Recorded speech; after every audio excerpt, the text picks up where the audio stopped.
Think he can't clutch through a smoke while recording in full resolution and streaming the play to the world? Watch this. Counter-terrorists win. Think he can't get famous in a flash? Like become your own meme famous? Watch this. Think he's been there, done that? With Intel Core i7, he's just getting started. Game, record, stream without compromise on Intel Core i7. Welcome to the Intel Challenge!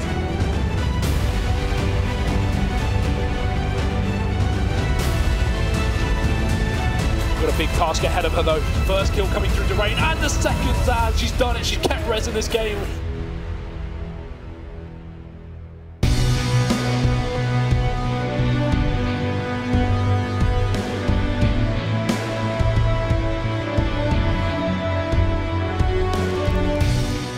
Ladies and gentlemen, good morning and welcome to the Intel Challenge 2019. And yes, you're right, it is Saturday morning, which means only one thing. It's Championship Day, and I am so excited to be delivering you the best CSGO we have on offer today. Our two top teams have battled it out through many group stages, semi-finals, and they're finally now here. My name is Lottie van-Praag, and I'm going to be desk hosting today. But I'm not alone. I have also had the pleasure of being with two fine ladies, two ladies who are amazing at analysing the female CSGO scene. I'm with MissHarvey and I'm with Potter. Good morning. Good morning. How did you sleep, first of all? Oh my God, this is the first day I had enough sleep. What about you? I slept good. I slept good. Yeah. Well, I couldn't sleep properly because I just want to know exactly who's going to be taking that trophy away today. Because, I mean, these teams that we have on offer on that stage, they're going to be battling out shortly, are just the top teams that we have here. They are the business. They are here to do what they do best, and that is work. And it's CSGO. I mean, the way that they have come through the group stages flawlessly, they're looking fantastic. They're on top of their game. But we saw some interesting semi-finals with them. It wasn't an easy ride getting there yesterday, especially CLG.RED. We saw Dignitas yesterday give Besiktas a very difficult game in the last Inferno decider. But with our two teams in mind, what are we thinking for Championship Day? I do believe that both teams had to work really hard to make it to the final. They both lost a map in groups and ended up beating the both undefeated teams in semis. So it's actually been a really long progress and process for them to get there. I have no idea who's going to go on top because both of these teams haven't played versus each other since we were on CLG. So we're talking years here. Since they've played against each other. Definitely. I mean, I spoke to CLG yesterday, and I know that they really wanted Dignitas to win so that they could play them in the final. And Potter, I know that you also know the team so well. What would it mean to these girls to be able to take away that trophy and the prize money? Oh, it would mean so much. I mean, specifically, as Steph mentioned, they haven't played versus each other in a few years, but the rivalry has always been there, right? Both these teams are from North America. Both these teams have been competing for a very long time. And so the rivalry been stacking up, and so it's going to be an exciting day for sure. Well, let's take a look back now at exactly what we saw in our semi-finals yesterday, because boy, was it a ride to get into this grand final today. Both teams played so well, but they're very different, I feel, and they also had very different opponents. So CLG took on the Assassins, and that was an interesting game in itself. It was our first semi-final of the day, and oh my goodness, they gave us a ride. I mean, my heart was pounding out of my chest because of the gameplay that we were seeing. It was 3 maps, and we did see those maps in the next semi-final as well. We had Overpass to start with, and then we had Mirage, and we had Train as a decider, and we went straight to that decider too, and boy, what a game it was. Looking at that overall series that we saw, what were your thoughts there, Harvey? Honestly, it could have been a 2-0 for CLG if they managed to close Overpass, because we mentioned this yesterday, although the Assassins won, it was CLG's game to win. I feel that they gave it to Assassins at the end. There was a lot of individual play that made them lose that game. And then they were solid on Mirage, the map that we thought was going to go Assassins. And then it was, again, a really solid last map on Train. And I think that the team that was the most prepared prevailed in the end. Who is going to be most prepared today? I don't know, because they're both prepared, so. They definitely are, and as Steph, you mentioned earlier, both of these teams came second in their group. They ended up beating the first, and now they're in the finals. I think the tough matches that we've been seeing is actually going to be, as we discussed yesterday, very beneficial for both of these squads. They're, as you said, their depth is very deep. And so facing off against these issues or small problems that they might face earlier on in these tournaments definitely can be beneficial. 100%. I know I've got to give it to Assassins as well, because they really did give CLG a ride yesterday. It was very difficult for them to try and adapt to their play style. Would you say, Harvey, that this was a typical game day for CLG? Did we see what you would usually see out of their play style and their tactics and strategies? I think that it was something that I see online a lot, but it was not a typical game day, meaning I think they did better than what they're used to on international events in the last couple of years. Their mental strength was better. They were able to come back, I think, twice in matches that they were behind. I feel that this is not something that CLG has been known for in the last couple of years at female events. So for me, they actually met my expectation for the team that I think they can be, but they exceeded it for an international female event. Definitely. We will get on to our final team as well, which is Dignitas, of course. But let's just take a look at the bracket right now as we discuss this to see exactly how this has happened. So as you can see, yesterday we had our 2 semi-finals. We had Assassins versus CLG.RED. CLG did take that one. It did go to the 3rd map. And then we had Besiktas versus Dignitas, and that also went to a 3rd map. So do you know what? We couldn't have wished for anything better, really, because it was the top competitive game there on the stage yesterday. And unfortunately for Besiktas, they did lose out there in the last map on Inferno. Oh my goodness, what a run that was for Dignitas though in that last map. 16-1. I couldn't believe it. I remember sitting in the audience and I was thinking, surely not. Really? Sure. Considering what we'd seen in the first 2 maps, I thought, no, this can't happen. But it did. And boy, they did it with such confidence. What kind of switched for them, do you think, there, Potter? Because it was almost like we saw a kind of a different team. The way that they were performing, their confidence, their strategies, they were all on point. We did, and we discussed on the desk yesterday while watching CLG.RED and while watching Dignitas, both of these teams looked better in the server. It was just the kind of raw skill and randomness from Assassin's side and Besiktas that was pulling them through in the end. However, Dignitas and CLG.RED looked good as a squad, as a whole unit. And so I think moving on forward to today, having that 16-1 victory is going to be such a confidence booster for them. I feel like something clicked for them along the way, and they're like, oh yeah, this is easier than I thought. Like, this is working. And they went back to their preparations and were able to have full confidence in each other. Definitely. I mean, I actually saw them lining up for their rehearsal to walk on a bit later on, and they were laughing. Dignitas were having fun, joking around, talking about their plans for next year, talking about how they're moving forward.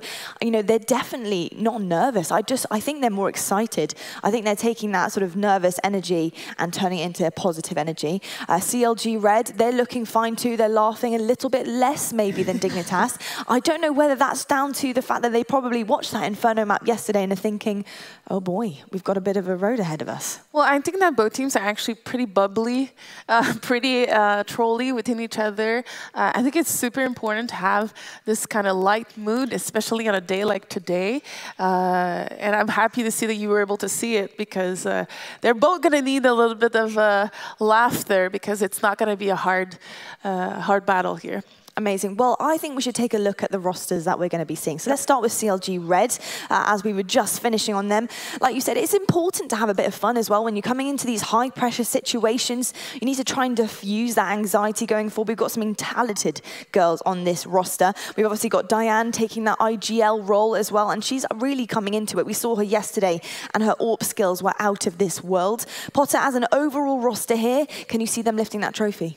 I absolutely can. I mean, CLG.RED have been working so hard for the past couple of years, and as we discussed, their online results have been pretty good. They've been progressing as a unit, and their just LAN experience hasn't been quite there, but they've made it to the finals here, and so, yeah, this is really exciting. Harvey, I'm sure you know this as well, but I feel like CLG.RED are tired of second places. I know that they're going to want to lift that trophy. What do you really think that they need to focus on? Something maybe perhaps quite minor that would really improve their gameplay today? Honestly, they're both prepared. And I cannot wait to see the veto, because this is where we're going to see who has an edge or not. And at the moment, both of their map pools is really deep. They play almost every maps. And I'm really curious to see if we're going to go more toward there's still like some tendencies more towards like CLG.RED maps and like Dignitas maps. I think Dignitas is a little more strategy. CLG has a little more freedom in their gameplay.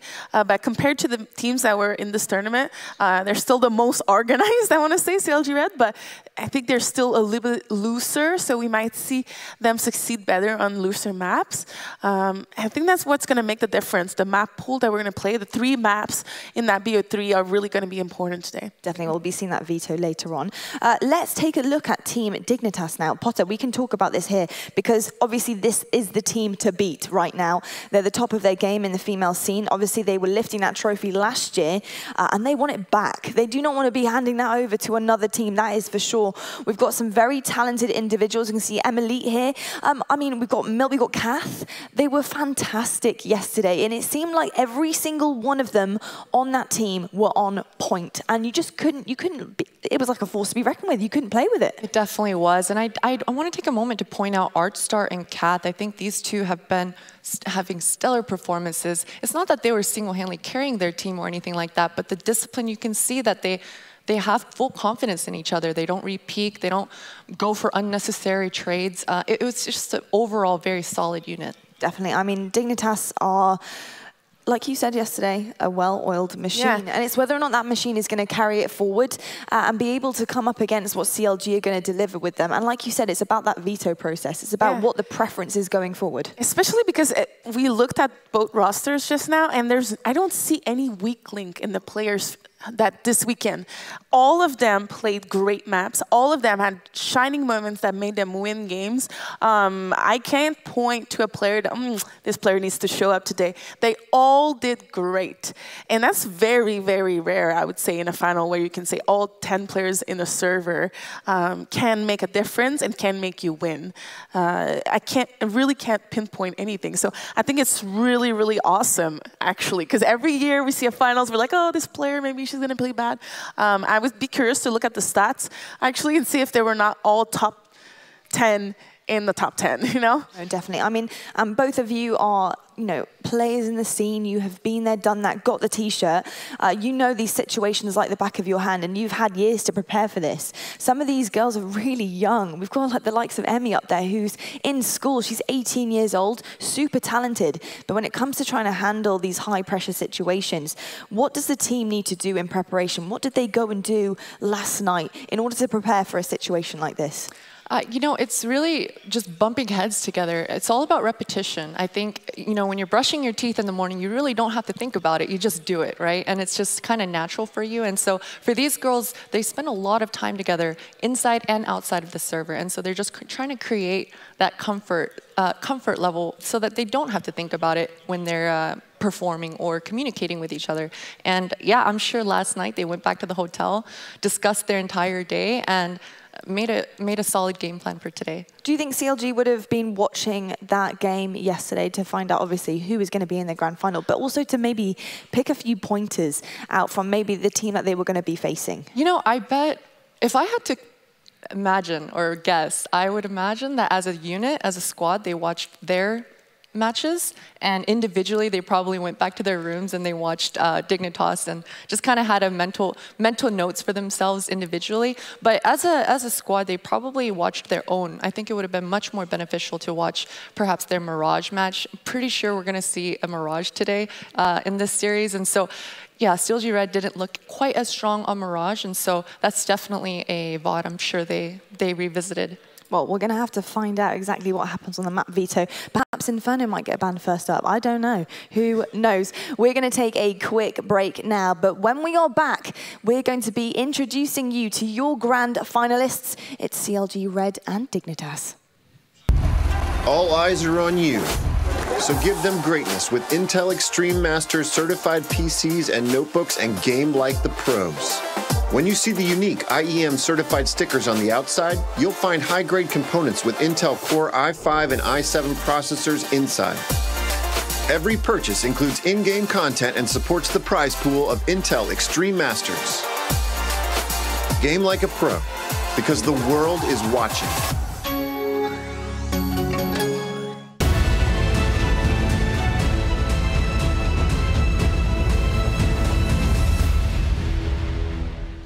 Ladies and gentlemen, welcome to the Intel Challenge 2019, where today it is Grand Finals time. Yesterday, we saw CLG.RED take down Assassins to claim their spot in the Grand Finals. Now they will turn to face our reigning champions Dignitas as they fight out to lift our glorious trophy and take the lion's share of our $50,000 prize pool. There is so much on the line for both of these teams, and they have worked long and hard to get here. So let's take a look at our first Grand Finalist team.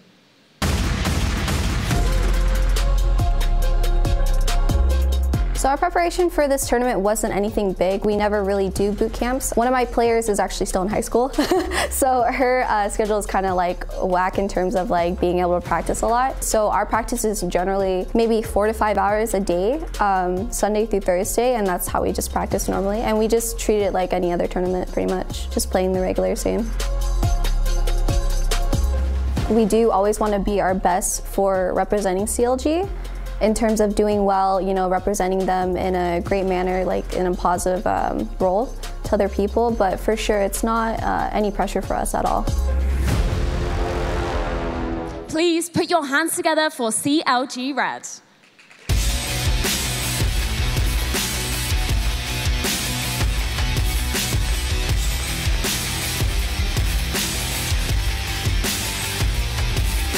We have CLG.RED, Emmy, Refinage, Benita, and D making up CLG.RED. Now let's take a look at who they'll be facing in our 2019 Grand Final.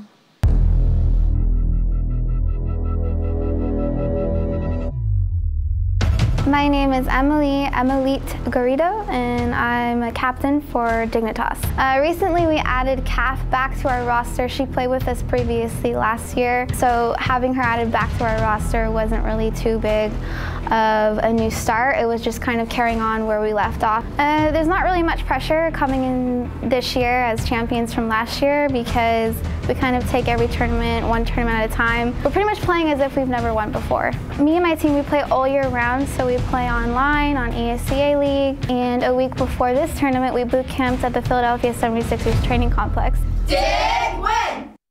Please welcome to the stage your reigning Intel Challenge champions, Dignitas.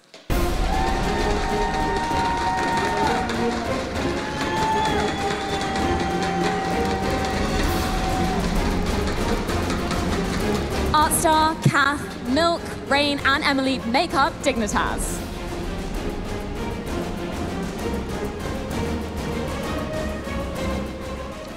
Now, Emily, Dee, will you mind joining me on the stage? I just want to have a quick chat with you before we get into today's Grand Final, because there is so much on the line for both of you. Emily, I know I spoke to you yesterday after your semi-final win, and you were a little bit secretive about how you're preparing. Can you give us any little tips, anything coming from you guys today? I don't want to give away too many secrets, but we're pretty much playing to win, obviously, and we're just focused on ourselves and nothing else. Yeah, because you guys are the reigning champions. Do you feel any extra pressure coming into this? Not really. I mean, everyone feels pressure whenever they're playing in a LAN tournament, so it's just like any other day. Now, Dee, we saw you guys playing earlier. Yesterday, you were in the first map. How have you been preparing for today's games?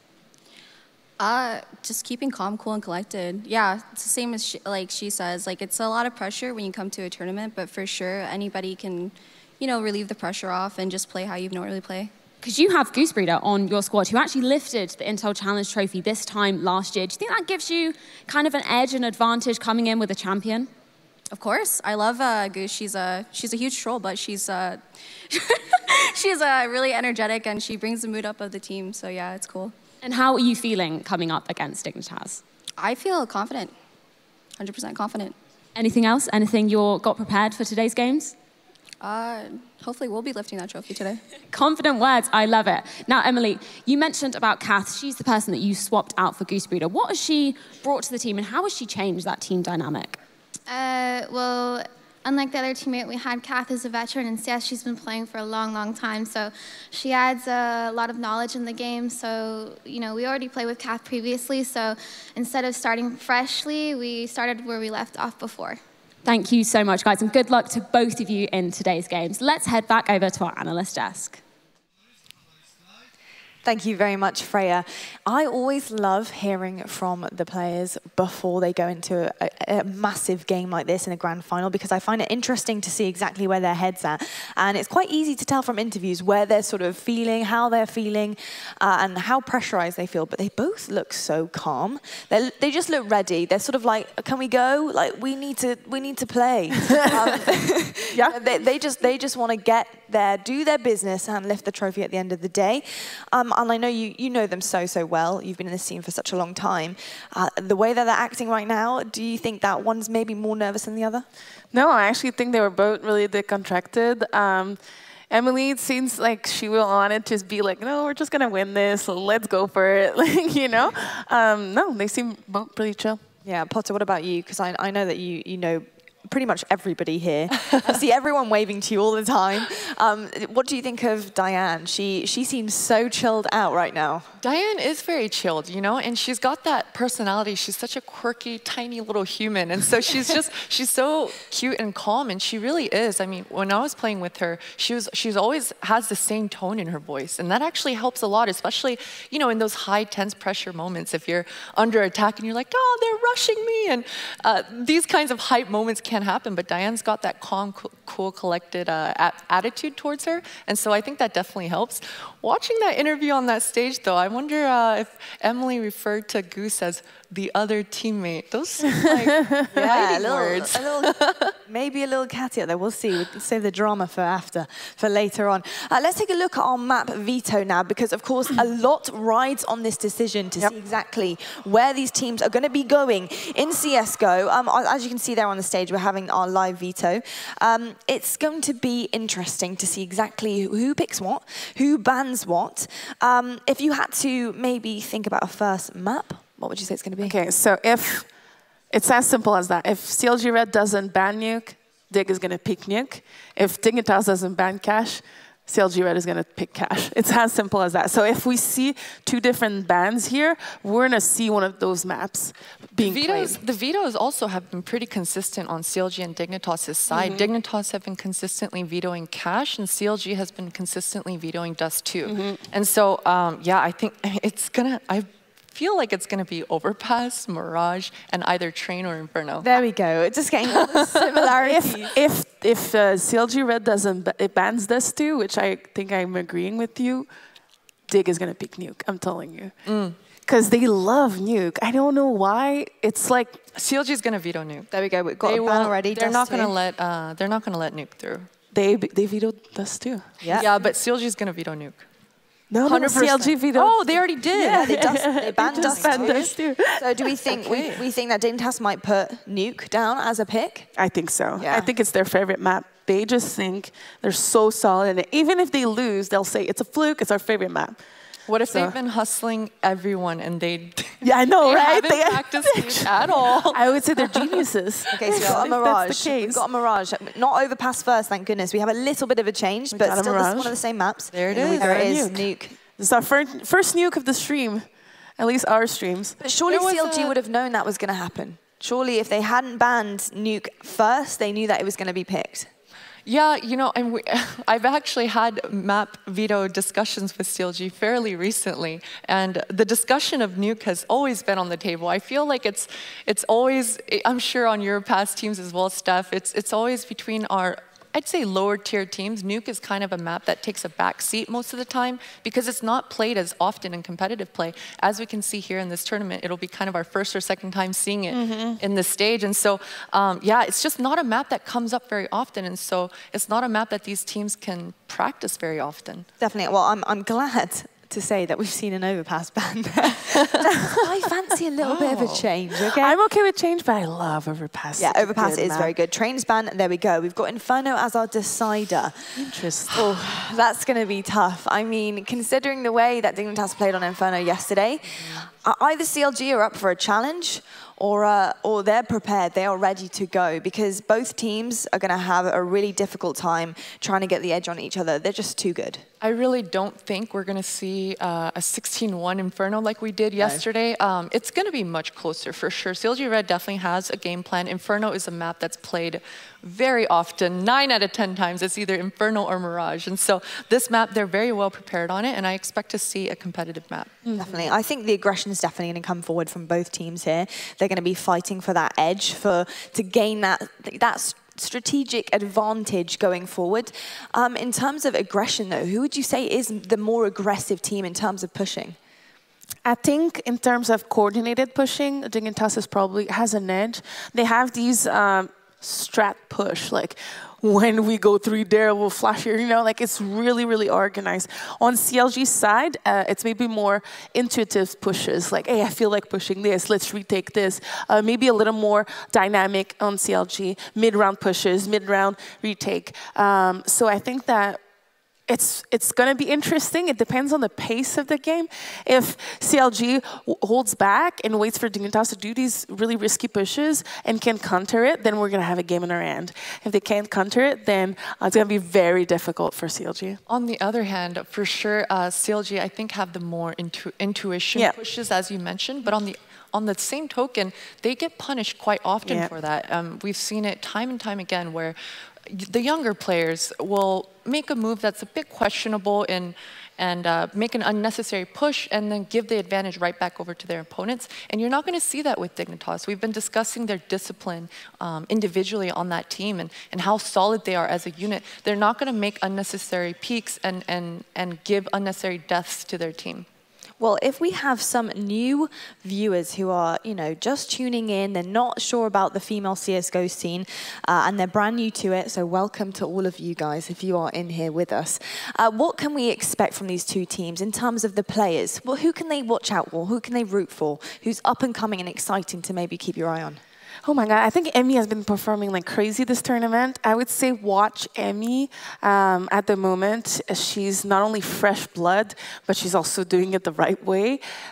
She's super excited to be here to prove herself. And on Dignitas side, I would also say Kat, I think, or the way she's been implemented on Dignitas when she rejoined as being really refreshing for me.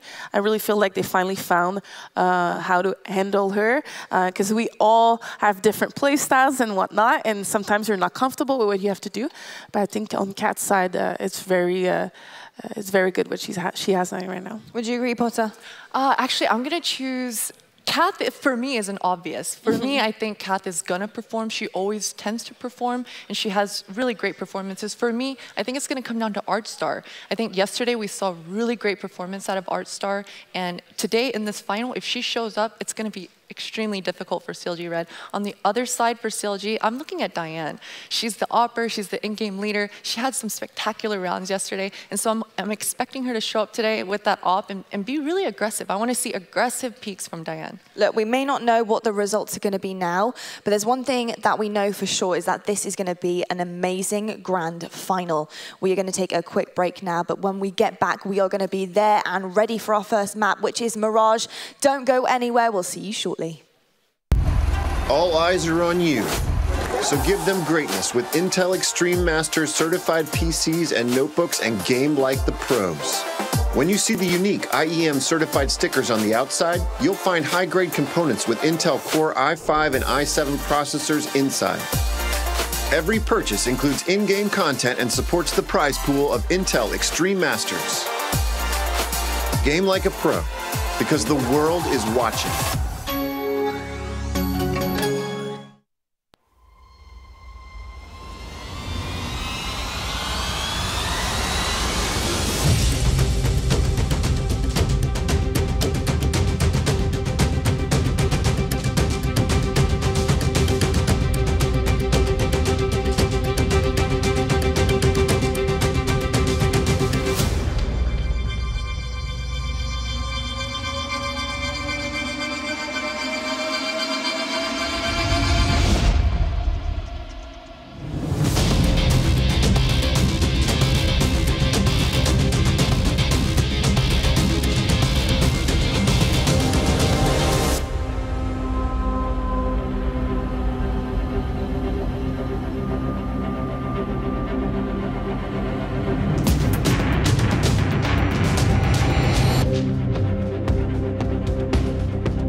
and gentlemen, welcome back from the break. We are live from the beautiful city of Katowice for your Intel Challenge 2019. Now, if you are just joining us on broadcast, we were discussing our two grand finalists for today, and that is CLG.RED versus Dignitas. It's going to be happening behind us very shortly. We've got our 3 maps all ready to go. We've got some incredible stuff lined up. Mirage, Nuke, and Inferno as a decider. Now, we were discussing the individual players, the talents on both teams, and how they differ from each other, but are also very similar, and that's exactly why they are there today on the grand final stage. Now, I just want to go map by map and just discuss exactly what we could be seeing from both teams here. We know that they're both aggressive, they both want this trophy here today, but they just need to gain that slight advantage on the opposition today on the stage. Now let's talk about Mirage. So Mirage is a map we have seen played all of yesterday. We had it in both our semi-finals. With both of our sides and having seen them play against Assassins and Besiktas, what are we thinking? Who's faring on Mirage first of all? It's so hard to decide what's going to happen today. I really believe, though, that on Mirage, it's going to come down to mid-round game decisions. And on these mid-round games decisions, I think CLG might be a little bit stronger. But they had a struggle on Mirage during the group play. So if Dignitas is able to brute force their way out of bomb sites with their executes and strats and whatnot, like from the get-go, I think we might see Dignitas taking away Mirage. I have to agree with you. I thought that Mirage yesterday, Dignitas looked so good on it. Their CT side looked so solid. They had an extremely good mid-control game plan. I mean, Artstar was playing A, but as soon as they got contact and connector, she just ditch A, go straight to mid, and take that fight. I think these kinds of adjustments on that CT side, it's hard to be able to... The in-game leader, generally speaking, isn't talking the whole time or directing their players that entire time. It's up to the individual, specifically on CT side, to be able to make those kinds of decisions and those kinds of plays. And seeing that out of Dignitas yesterday on CT side and moving around the map individually, I thought was really impressive. So I'm thinking Mirage, it's going to be really difficult for CLG.RED. Yeah. It definitely is. I mean, you know, you're going to win some, you're going to lose some, and at the end of the day, it's down to exactly how you perform in that second, on that map, and how your team dynamic is facing each other. Now, let's talk about Nuke. It's a map we haven't seen yet so far, and it's also a map that is pretty uncommon when it comes to competitive CSGO in the female scene. It's a difficult one, but of course, we were saying that we probably thought CLG.RED were going to ban it straight away, just to take it out of the competition so far, but they haven't, and we are seeing it as our second map. Now, yes. Nuke is very new to me. So what are we thinking? CLG, Dignitas, who's going to have the edge? I really believe that CLG knew that Dig was going to pick Nuke if they didn't ban it. So that means they were more confident of playing Dignitas or Nuke than Dust do. CLG plays Nuke, so it's not like they've never played it and they're going to go in there blindly. They've played it versus ESE Advanced team. They just haven't been that dominant on it. I mean, I think Dignitas might be surprised. I don't think it's going to be a one-sided affair. I do believe that CLG has the strats and as well as the skills to back up their non-ban of Nuke, if that makes sense. I tend to see an upset here and a CLG win by surprise on Dig. I don't think Dig is going to expect CLG to be that ready on Nuke. Potter, I feel like CLG probably have logistically worked out exactly how this series might go, especially map-wise. It's kind of easy if you know the team well and you've been playing against them for a long time, what they're probably going to pick and ban, and you obviously know exactly what you guys are going to be doing. And like you said, they're probably prepared for it. But this first one with Mirage, they need to win that. If they're thinking that Nuke could be a strong set for Dignitas here, surely that they're going to be pushing hard on Mirage too to try and get that one. You know, we've already said that Dignitas look really strong. So either they have been practicing Nuke in and out, because I know that Diane said she wants to face Dignitas. So surely leading up to this tournament, she maybe thought, right, guys, let's get on Nuke, let's practice this all the way through, and let's cause an upset. For sure, and I mean, that's got to be their game plan. Nuke is one of those maps that it's going to heavily depend on who starts CT side first, right? It's one of the maps that's more heavily CT-sided than any map we have in CSGO. And so whoever starts on that CT side, it's going to be extremely important for them to carry through that momentum. And on the other token, on the T side, hopefully this isn't one of those matches where we see a one-sided affair on that CT side and it's just a CT-sided game. Hopefully it is a little bit more split and we see some depth on that terrace side. definitely. And of course, our deciding map is Inferno, which I love. I think Inferno is great, and it's really easy to pick up and see exactly what the tactics are and the strategies are from an outsider's point of view. Although in-game, it's a lot harder than that. You're really going to have to push, be aggressive, try and work out all your counter strategies for your opponents. Inferno is going to be difficult for both teams, I feel. It's a small map, and it's one you need to dominate well. Now, Dignitas yesterday showed us exactly what they can do on Inferno and against a very good team like Besiktas as well. But of course, CLG.RED are prepared for it too. When it comes to that, I don't think we've seen CLG.RED on Inferno. I believe their deciding map was Train. We saw them lose 16-9 versus Besiktas in the group stage on Inferno. Yeah, so Inferno, but that was so early on. It was yesterday. It was so early on in the tournament, and it was one of the first matches. And so gotta kind of take that with a grain of salt. Can't look too much into that because I know CLG.RED have depth on Inferno, but yeah, it's hard to say. It's weird. If you, without knowing the maps, I would have said I favor CLG.RED to win this final. When we look down at every single map, I think Dignitas won the veto here, and that's really unfortunate because I do believe that CLG was probably the team to beat at this final. But if you look down at the veto, I tend to say that Dignitas is going to win Inferno, and that leads me to say that it's going to be 2-1 for Dig. Although I think the teams are so close. This is a really, really interesting final. I think we're going to have a really, really good final, and hopefully a full-on 3 maps. For sure. And for me,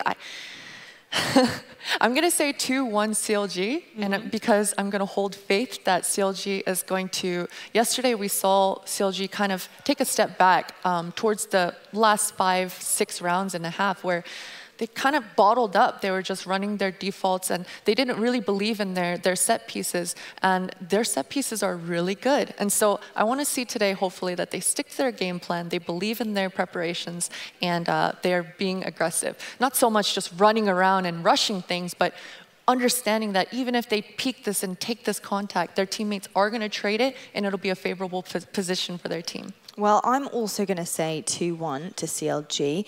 And there's a couple of reasons I'm going to say that. And it's because I feel like I need a change here. I need a new winner in town. I'm not going to go as far as saying an underdog story, because it's definitely not an underdog story. These guys are the business. But I would like to see a different person holding that trophy today. So Goose, keep your hands off it, mate. One of the other ones, pick it up and celebrate with it. So you can't win that argument. It's either Goose wins twice or Dig wins twice. Actually, I'm arguing with myself here because I'm not going to win either way. That is actually so somebody is going to hold the trophy twice this year. Exactly, but I cannot wait to find out. Well, we're actually going to go to a break now. We need to make sure our grand finalists are ready and prepared and happy on that stage to give you the best CSGO action you can ask for. So when we are back, we're going to have our grand final behind us. It's CLG.RED versus Dignitas. Think you can't clutch through a smoke while recording in full resolution and streaming the play to the world?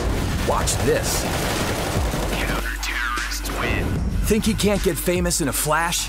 Like become your own meme famous? Watch this. Think he's been there, done that? With Intel Core i7, he's just getting started. Game, record, stream without compromise on Intel Core i7.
and gentlemen, welcome back to the Intel Challenge 2019.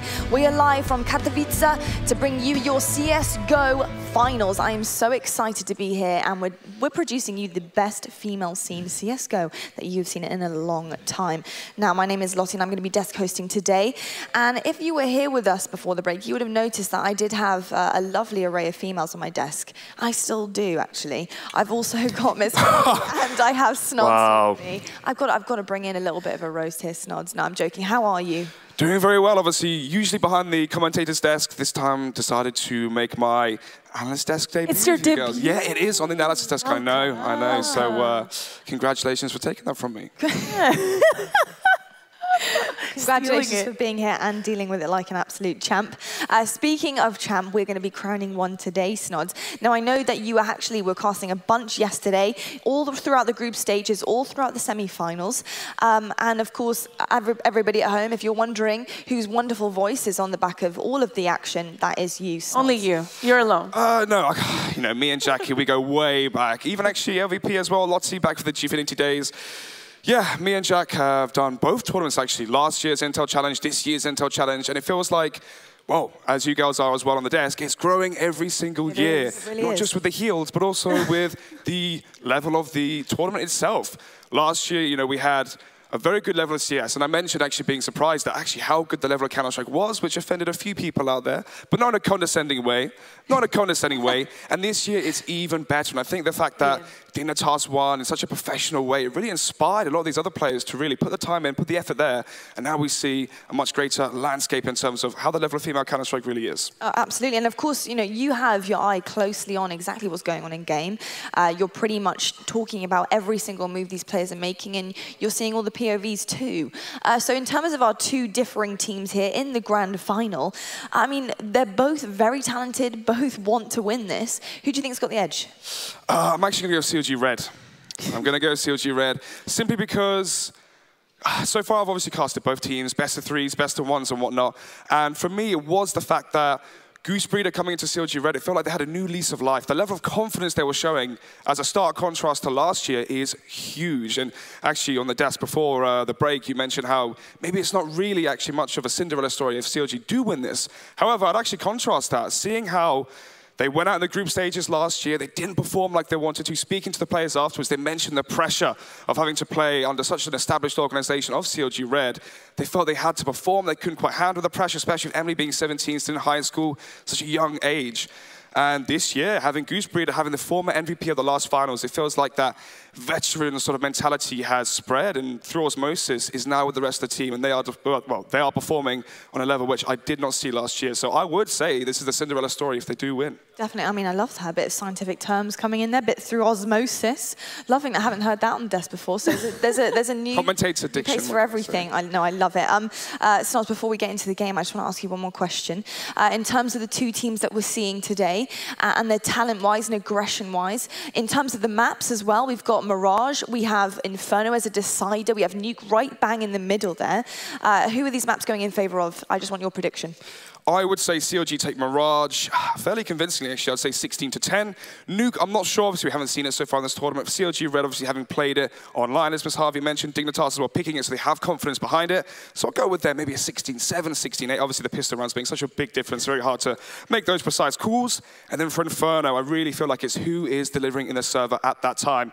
When we saw Emmy and Breeder playing unbelievably well yesterday, it was those entry frags, Emmy with the clutches, Breeder on CT side train was unbelievable. And then for the side of Dignitas, it's Artstar with the entries on the terrorist side that were really shaping up the matches yesterday. So again, it's coming down to who is performing on the day. And well, we don't know just yet, do we? No, we don't. But I tell you what, Snodz, as much as I love having you on the desk, it is fantastic. Please come back again soon. Take your heads off, get in the booth, because we're about to start our first map, which is going to be Mirage. I'm super excited, MissHarvey. I cannot wait to get this started. I think it's going to be a phenomenal game in itself. I'm so excited. Let's do this. He left. He's already running. He's gone. He's run. Yeah, there's the empty space right there. We are ready to go now. And we're going to actually throw it over to your casters. It's going to be Jacky and it's going to be Snodz. Hopefully he's got his headset on by now, but boys, it's over to you.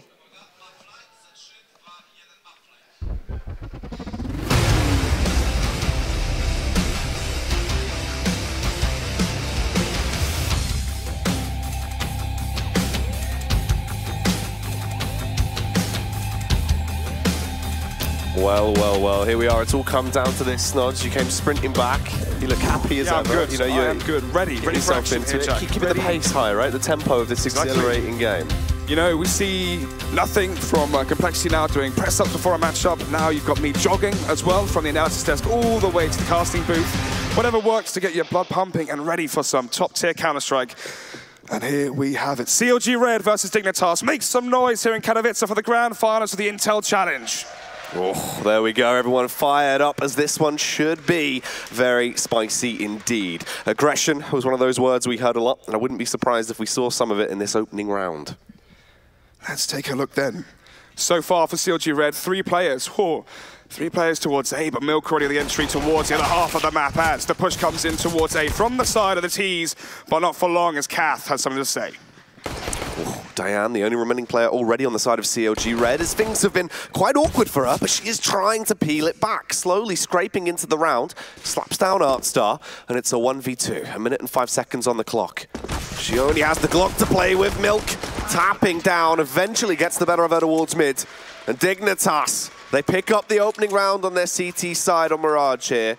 Now, obviously on the desk, Snodz, you said you felt like this should be CLG's map in a fairly convincing manner.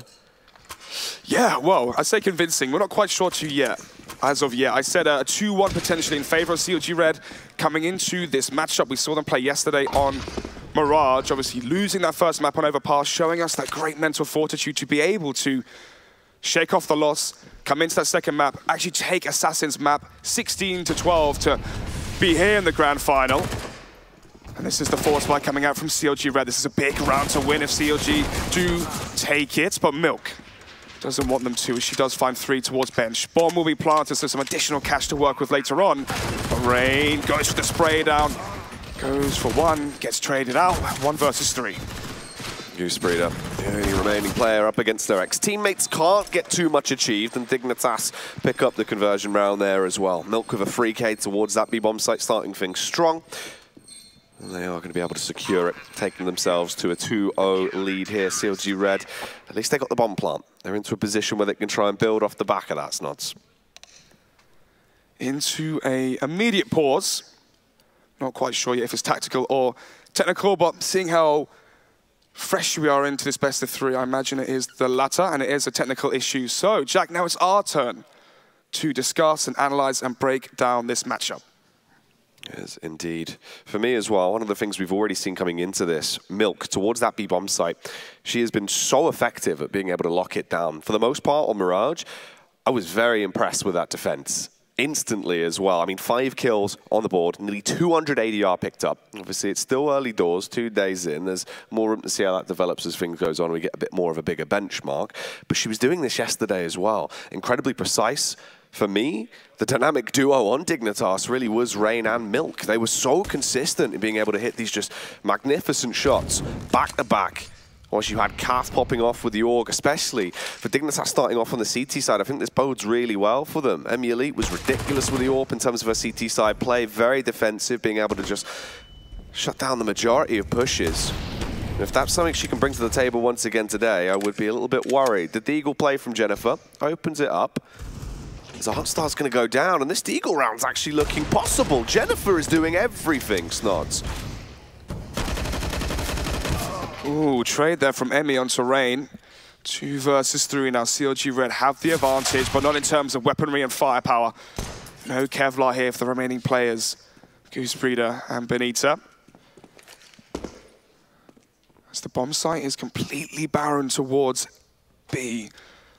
Dignitas spot the bomb towards ramp, but Goosebreda is able to fall back now towards the B side. The bomb can be planted. Brilliant positioning here from Benita to deny the rotation from Milk or Emily through window. And as both of them are here towards jungle, Jack, she may be able to take both of them from the rear. Oh no, that is so unfortunate. Rotation coming around. Milk and Emily hoping to see what they can achieve here. In reality, it should still be their round. A ton of utility. You've got 2 kits in play as well. Goosebreda and Benita actually making this one look possible. Benita with a Deagle. If she can be precise, they can actually punish, but it's Goose that does all the damage. Slaughters her ex-teammates there. with some crisp shots coming out from the P250, punishes them. And CLG, they win that round off the back of a position where the bomb plant seemed like it was just a little bit of a consolation prize. Snodz, no, that wasn't enough for Goose. She wanted the entire round. Full eco win already. 2-3 rounds in to the grand final. Dignitas came back from the 11-4 half on overpass in the first match yesterday. So they showed us they can shake off a bad half and a bad few rounds. And that is definitely one that's going to sting for a while. Bomb left in towards T-Spawn. CLG.RED playing very passive, apart from Benita. As she does go down to the AWP of MU Elite. As Dignitas have FAMAS, Org, and an AWP, backed up by 2 CZs. No defuse kit though, Jack, so if the bomb does go down, CLG.RED have a big advantage in that afterplan. MU Elite found the initial pick into this round with the AWP. And considering they do actually only have the 3 weapons for now, with the collected Kalashnikov that Milk is going to be donning into the round, she, for me, is going to be the one to watch. Normally very effective with a weapon, especially on that CT side, can lock down a majority of angles. Unfortunately, she isn't really given much of an opportunity. The only player towards the A site is Goose, causing a bit of a ruse, whilst they try and build this play towards mid. Possibly going to go for the attack through, a bit of a boost up through window. Rain looking to detect it. Emmy slipped in. Got about 30 seconds now, Snodz, before they have to commit to this play towards the A site. Nice shot there from Kath. Rain as well, the CZ. Emmy unable to get the trade frag, which means it's all down to Goose. And a 1. Oh, nothing now. Versus 5. Dignitas survive with all 5 players, and instantly the pause is going to come through. This one, you can argue, could be the tactical pause from CLG.RED after being fully reset. Looks like a little bit of a discussing going on there, as they are going to go for their first timeout and use this break in the momentum to work out how they can adjust. I like to see it early on. Snodz, obviously, we see a lot of teams kind of let things get far too out of hand before those pauses come into effect. For the majority of the time, both of these squads have been utilizing pretty much the majority of those pauses throughout the series we've seen in this tournament. Especially CLG.RED. They've actually used all their pauses pretty much all games so far, apart from the opening one where they had their 16-6 win on the first day of the tournament. But yeah, they utilize the pause as well. They have a lot of trust in their coach. Obviously, having the 30 seconds to a minute to discuss what's going wrong, what's going right, what can we change, or having a time to take a mental breather after, well, having to shake off hard losses. And right now, the question is hard cash. I think they are going to go for the force buy after being fully reset, but if they lose it, Jack, and it does go to that 4-1 scoreline for Dig, they're going to be up against the Eco, maybe another quasi buy following that from CLG.RED, and their CT side could get off to a great start. When watching them yesterday, it was their CT sides that were so prevalent. Obviously on Inferno, 14-1 on the CT side versus Besiktas, one of the favorites for the whole tournament. They were 11-4 down going into the CT side on overpass, and they won it in overtime, apologies.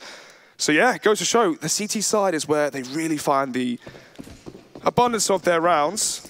And starting on the CT side, starting strong in the grand final means they can gain that confidence going into the rest of this map. Okay, and here's the buy off the back of it as well. Diane going to be whipping out that AWP as they prepare themselves to play towards the A site. Seems like she is looking to try and poke and prod ever so slightly. An attempt to get a pick. MU Elite fires off the warning shot from the AWP. The smokes comes in. The line of sight is restricted. Benita overthrows Kath, but Artstar has an agenda to slaughter, and she will be able to claim all 3 people directly ahead of her. Putting it back into a 2-on-3 now into the round. The minute and 20 seconds on the clock, straight through the smoke. Milk, the suicide play, but she's able to survive. She can peel back. They're still into it. The bomb is down. It's an awkward situation, Snodz, but Rain's been tagged up. Diane with a further frag. She knows the location. They walk into her as well. Rain's going down from the scenario it was left in to where we are now. It's all gone so quickly, but MU Elite, you can never really count her out. She has been a demon with the AWP the entire tournament. Towards CT, she locks the angles down. The victory shakes come through, and that is a 4-1 scoreline. The clutch in the last second there. This is the issue I was talking about for CLG.RED. If they were to lose that round, they'd be forced onto an eco. And here we have it colorized and in the full picture. $2,000 aggregately across the board for CLG.RED. which means they are going to go for the eco. P250 for Benita and 2 flashbangs for Jennifer as they come down and tumbling into the A site, but straight into the welcoming arms of Kath's SMG. 3 kills for her, $1,800 of pure investment in the back pocket for Kath, so the weapon's actually paid itself back. 7th round now, 5-1. Dignitas with the 4-round advantage. This is where the buy round's going to be for CLG.RED. That tack pause will have to pay itself back in dividends here, as they have the 5 AK buy. No AWP coming out for Diane, and we know how pivotal she is as that in-game leader and as that primary AWPer. Benita in the best-of-3 series yesterday and here now in a few of the early rounds has been very aggressive, Jack, towards the B apartments early on. Again, it's that IGL confidence, knowing that if you make the mistake, you have the confidence in your team to cut the slack and try and win the round after you. But so far, slow default coming out from CLG.RED, taking control towards underpass. Potentially waiting at the smokes towards connector that were thrown out by Artstar. And yeah, smoke phase towards Con, smoke now in towards window from CLG.RED, and this is where they can slowly, methodically take control towards middle, maybe go for that window boost, maybe boost on the ledge to peek towards short, and try and work that first pick. Artstar with the slow face there. Clearing towards connector, gets a read. Here's the footsteps, goes for the wide face, but it will not matter. Emmy is the one that is dealing some damage at the moment. Carries on as well. Second frag for Emmy. Jennifer comes into effect with a headshot on Rain. She will be traded back by Kath, but it's only an MP9 from quite a distance. She somehow starts to punish them, though. Goose Breeder goes down. She leaves it in a 1 versus 2 for Milk, who slowly skulks her way back around, arriving on the scene. That's a rough idea of their locations. Starts to move up, spots Diane, will get the kill through the wall, and it's all on Emmy. It would have to be a hat trick into the round, for unfortunately there is no smoke, there's no utility left to assist, but it won't matter. It's the raw aim that comes out from Milk. She takes the firefight. Emmy goes down, obliterated there, and Dignitas another round, 6-1 already. Speaking to Goose Breeder yesterday after their win versus Assassins, losing that first map when they were 15-11 up on Overpass, she mentioned the fact that they didn't wake up, they had to get energy. And we saw them on Mirage and on Train screaming, being ecstatic when they won rounds to try and get that energy going to push them forward in their game. And right now they're starting fairly flat here, Jack. Dignitas having the round wins, having the screams of victory, and that will push them forward. But so far, Emmy with the first, Rain down towards the B side, unable to get any more, so Emmy with a double entry, and she was a major key to CLG.RED's win yesterday, as it is the 4 versus 3. Kevlar, only for 2 of the players, Emmy and Goose Breeder. Goose on the aggression, AK in hand. And just beating people back as well. Surely this is actually going to be another round for CLG.RED at this point. There's only 2 players remaining for Dig. They have a little bit of money to play with, and Cap starts to make a play on the Org, charges straight in, and Elite dives out the window, but goes straight down, slips straight over as Benita punishes them. And that's uncharacteristic for Dignitas as well, to lose towards that B-bomb site, especially against a rush like that, because we've seen Milk and Rain being that duo that can just shut it down time and time again. They've looked pretty much indestructible towards the B site in some of the Mirage games we've seen. But there, Emmy, just proving that that confidence she has, the level of aggression, is actually shining through and looking good. Oh, Diane landed that shot yesterday versus Assassins, and she's done it again. Found the entry towards B. But unfortunately for her, there's still 2 additional players from Dignitas towards the B bomb site. Kath under the window, backed up as well by Rain. And it's actually going to be Rain herself to find the trade. 4 versus 3. And now then there's 2 players towards B. You can see Goose Breeder trying to walk out ramp and take the 1 versus 1 duels towards this A site. Nose ones towards CT. MU Lee there towards the stairs. Going to be falling back in towards ramp. Going to be rejoining the ranks with the rest of her team towards the B site. Rain still here with the off angle, loses the duel. Emmy again. Crucial kills to be found, but it's the Org, and that's a crucial weapon to be scoped in with. 2 versus 2. And the flank from Goosebreeder couldn't be more perfect. Unfortunately, she loses her teammate Jennifer. Has been eliminated towards the site, and Goose has everything to do. She's already clutched one round out into this. Can she try and build that and add another? Debating the mid-window jump, but actually just going to cause a little bit of ruckus here. Doubles back, 22 seconds on the clock. Emily gets spotted. And this is where the panic's going to kick in. Not too much time to play with, so it's either fight or flight, really, for Goose at this instance. Unfortunately, when she goes for the wide swing, Artstar locking it down with the Org. The scoped potential comes back through. CLG.RED concede that one. Dignitas getting themselves a 7th round now. And it's this CT side. It's where really the majority of these Dignitas players just all step up to the mark. We've seen how effective the Org can be for CAF. That CT AWPing from Elite, Snodz, it's definitely the preference.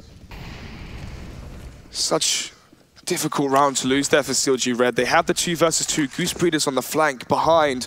Milk towards short. But that player towards B Apartments jumped out and went for the plant a bit too prematurely. And as soon as Kath had her in her scope with the AUG, we saw what happened, leaving Goosebreeder in the unwinnable scenario in the 1 versus 2. Bye once again, though, as the bomb has been planted and the round bonus has started to accumulate here for CLG.RED.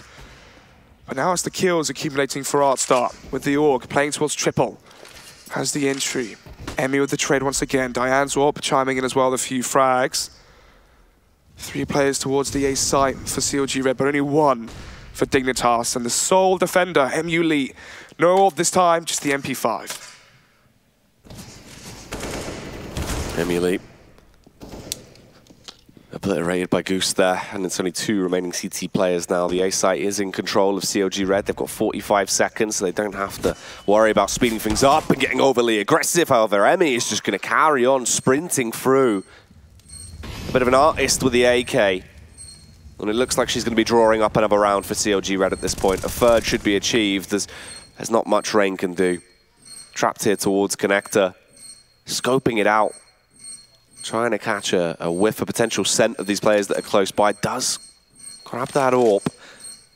If they actually let her get away with that, it's not the worst save. She can hold on to that. Obviously, the cash struggling slightly there for Dignitas. As much as they are winning the majority of these rounds, they're so close. And the resets have been coming back through as it's been a little bit hit and miss. So the AWP save is going to be quite tasty. 7-3 now. CLG.RED have 3 players surviving, so in terms of cash, they have a bit of a bed to fall back on if they do lose this one. But that is the issue again, Jack. We've seen CLG.RED win rounds, then instantly be reset with the harsh full reset afterwards, back to $1,400 round loss bonus. And CLG.RED can't afford that to happen here for a 3rd time, only 10 rounds into this match. And their plan of action to avoid the reset will be the execution towards A. And that's exactly where 3 of the players are set up from Dig. Kath, Milk had the crossfire between Sandwich and under balcony. Artstar, P250, but the flashbang could be perfect. Ooh, P250 punishment. Emmy's removed, but the trades are coming back in fast for the T side. Diane as well, annihilating as they're all just sliding their way up. Elite, she has that saved AWP. And it once again, it will be another save. You've got to clutch onto it. Scurrying away as a repeat round comes out from CLG.RED.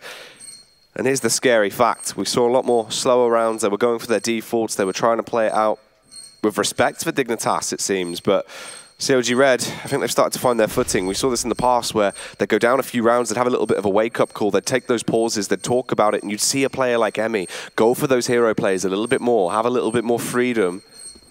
And when that starts happening, Snodz, that's when they really get into their mindset. They thrive off that aggression. Dignitas are a very structured team. We've seen the way they play is based around strategy. CLG, it's a whole other story. Sure, obviously, building off of that confidence. I mentioned, God, it feels weird saying this actually, Jack. I mentioned on the desk that obviously individual skill and whoever's on form today will play a massive factor in this best of 3, because we don't have the situation which we've had many times in this tournament where it's that looser, more of a mixed team, that brand new team we saw on Assassins, for example, up against an established, well-oiled machine of a CLG.RED, of a Dignitas.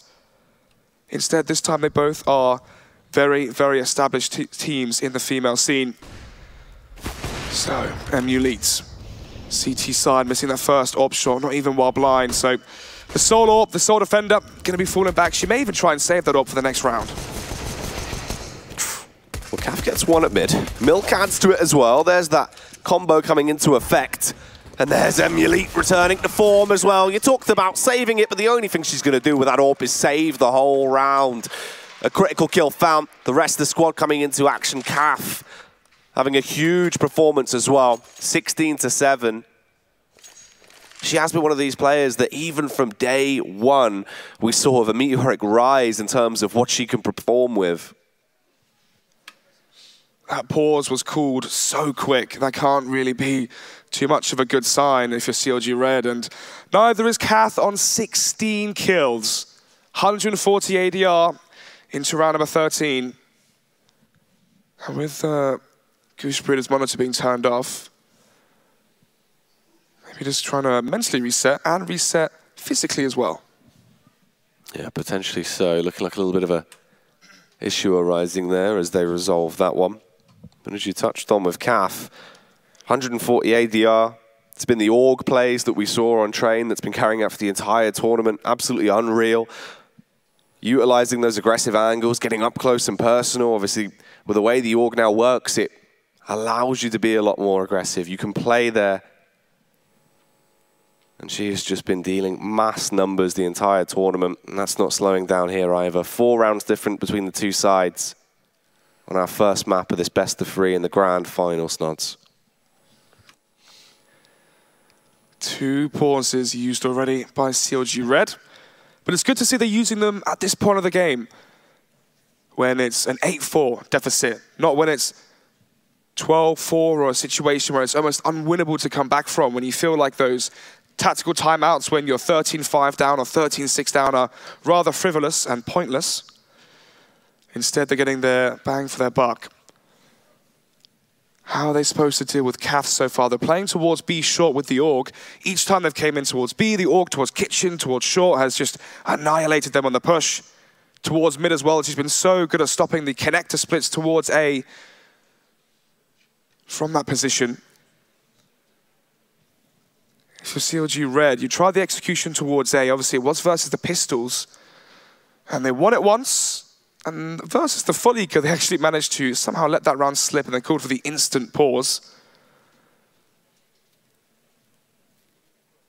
So, in terms of cash, that's going to be the salient point here for me, Jack. Let's see on our screen. So they can buy 2 AKs. GooseBreeder has enough money as well to invest into the AK. Deagle for Benita. And it is actually going to be technical pause now as GooseBreeder just gets reset and resettled back into the server. And this isn't what you want if you are CLG.RED, your star player of yesterday's best of 3 versus Assassins. You know, casting GooseBreeder's performance on Train yesterday was quite the spectacle to be had. She had a 180 org ace. It was pretty surreal. And now having one of your star players be uncomfortable in the best of 3 grand final this early on is far from ideal. She's been in this position before, though. On stage here, live from Poland in the grand final. Oh, now it's a dig technical pause.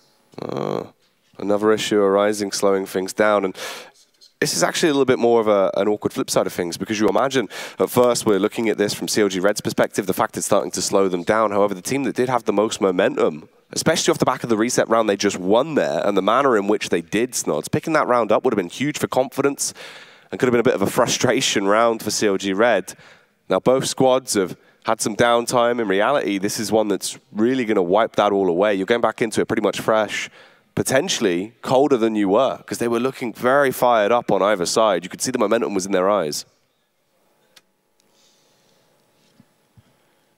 So we are waiting for the issue to be resolved, and we can get back into it.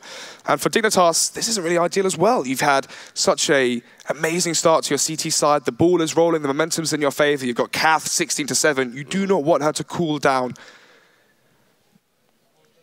As for Dignitas versus CLG.RED on their map pick, this is pretty much the dream beginning. Nuke being the next map. We haven't seen Nuke so far on this tournament, Jack. What are your thoughts on that one? Nuke will be an interesting map, obviously, as it always is, in terms of the insight it provides. The bigger factor for me right now, though, is just how much we're going to see coming out from Dignitas on this CT side. If they can carry on with this level of dominance, that's incredible. But it's the scary factor of just being able to carry that onto the T side. We saw a few issues arise there before. They do have a lot of strategy, but I feel like that can actually get a spanner thrown in the works because of the style of play from CLG.RED. They're willing to take those risks on their CT half, and it looks like we are back into it now and can carry on with this action, see how the story develops. As it's round 13, Snodz. Emily advancing in towards the B-apps there with a contact scope, looking to try and get the early opener. Oh, easy adjustment there with the scope from Emulite. Emmy goes down. Now it's 3 players towards middle from CLG.RED and 4 here for Dignitas. This is a brilliant read coming out from Dig. 1-for-1 exchange so far. Milk doubles up towards short. Kath's there to push in as well. The bomb is in the grasps of the CT side, and so is the round as well. 9-4. Dignitas have all the energy, all the momentum behind them. CLG.RED, they need to wake up here. Yeah, they do indeed.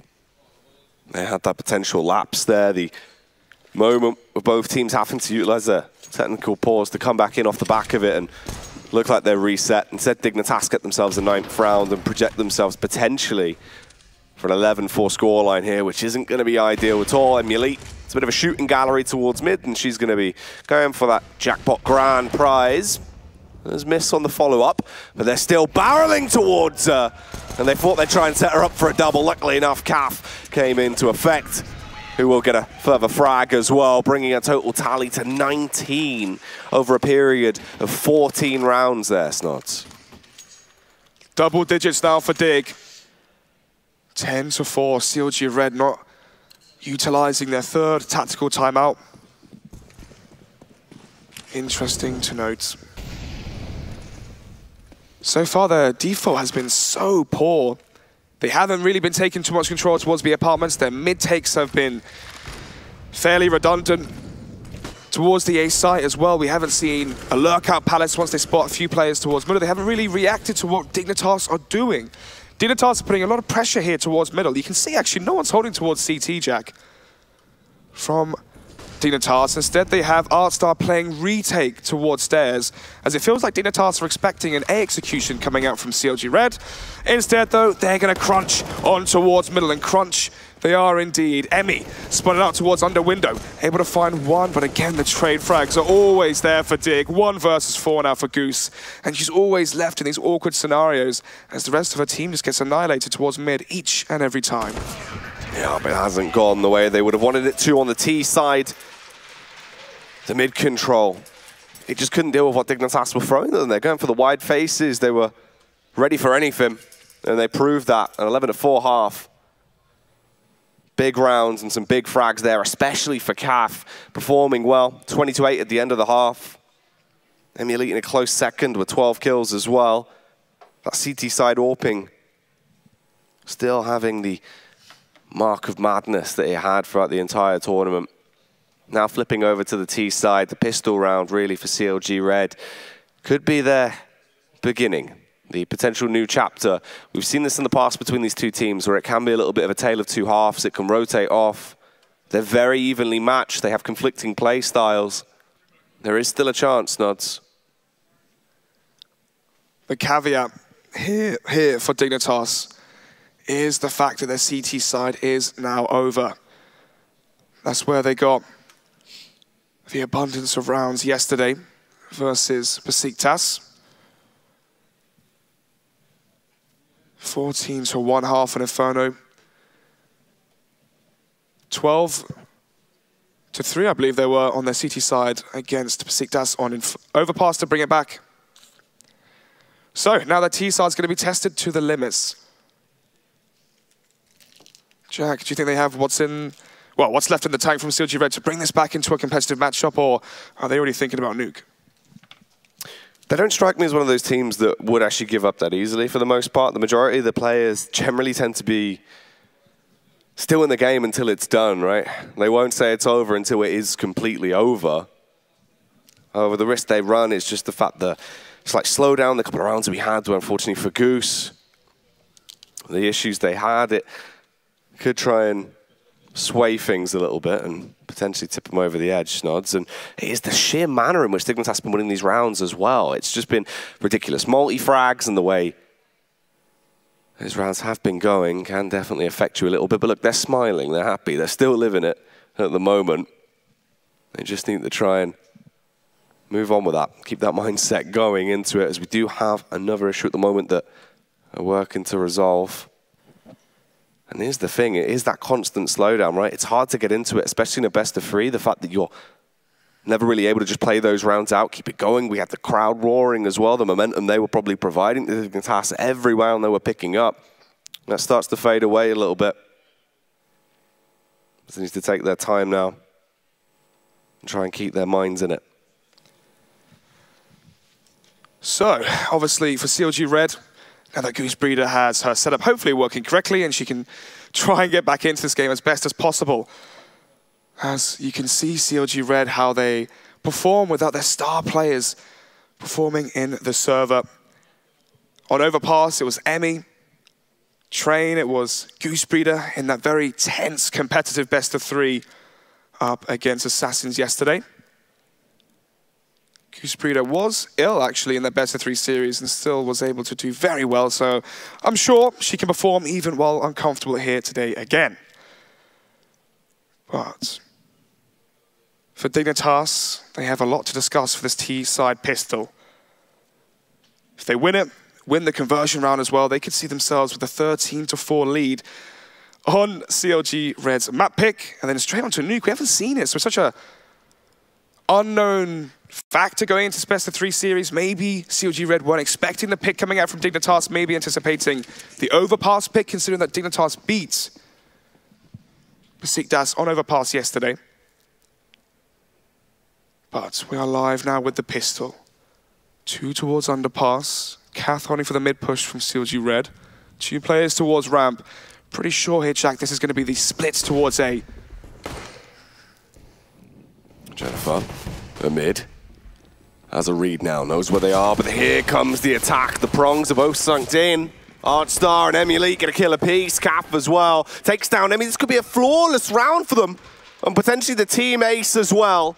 Rain going to go for the bomb plant. Benita, the only remaining CT member, starts to come back around, and Rain is just waiting for it. Looks like they actually will try and make this play happen.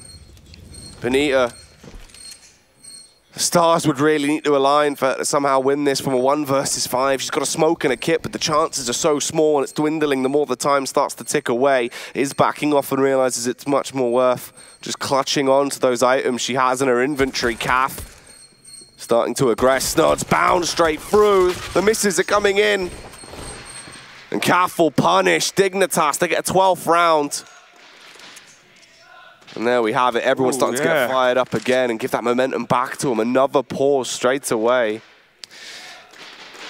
Actually, I feel like CLG.RED are the ones that need some chance in the crowd. If you're a fan of CLG.RED, give them some energy, because they need to wake up here in the second half of this best of 3 and this map itself. This is their map pick. And as the crowd reacts to that, well, that's how CLG.RED are reacting to this as well. 3rd tactical timeout going to be used, as this doesn't really look too positive for them. Only 1 tactical timeout remaining, and they have 12 rounds to win, Jack.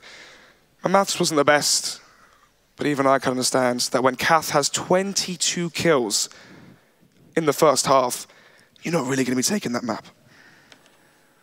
It'll be a very hard-fought fight if they were able to actually bring this back and get it in a scenario where they could win it. Kath's just been running around looking like a lunatic right now, being able to deal out so much damage. 3 players over 100 ADR, Milk as well, of 161. The 12 impact frags she's had have been very useful to keeping Dignitas on a high form.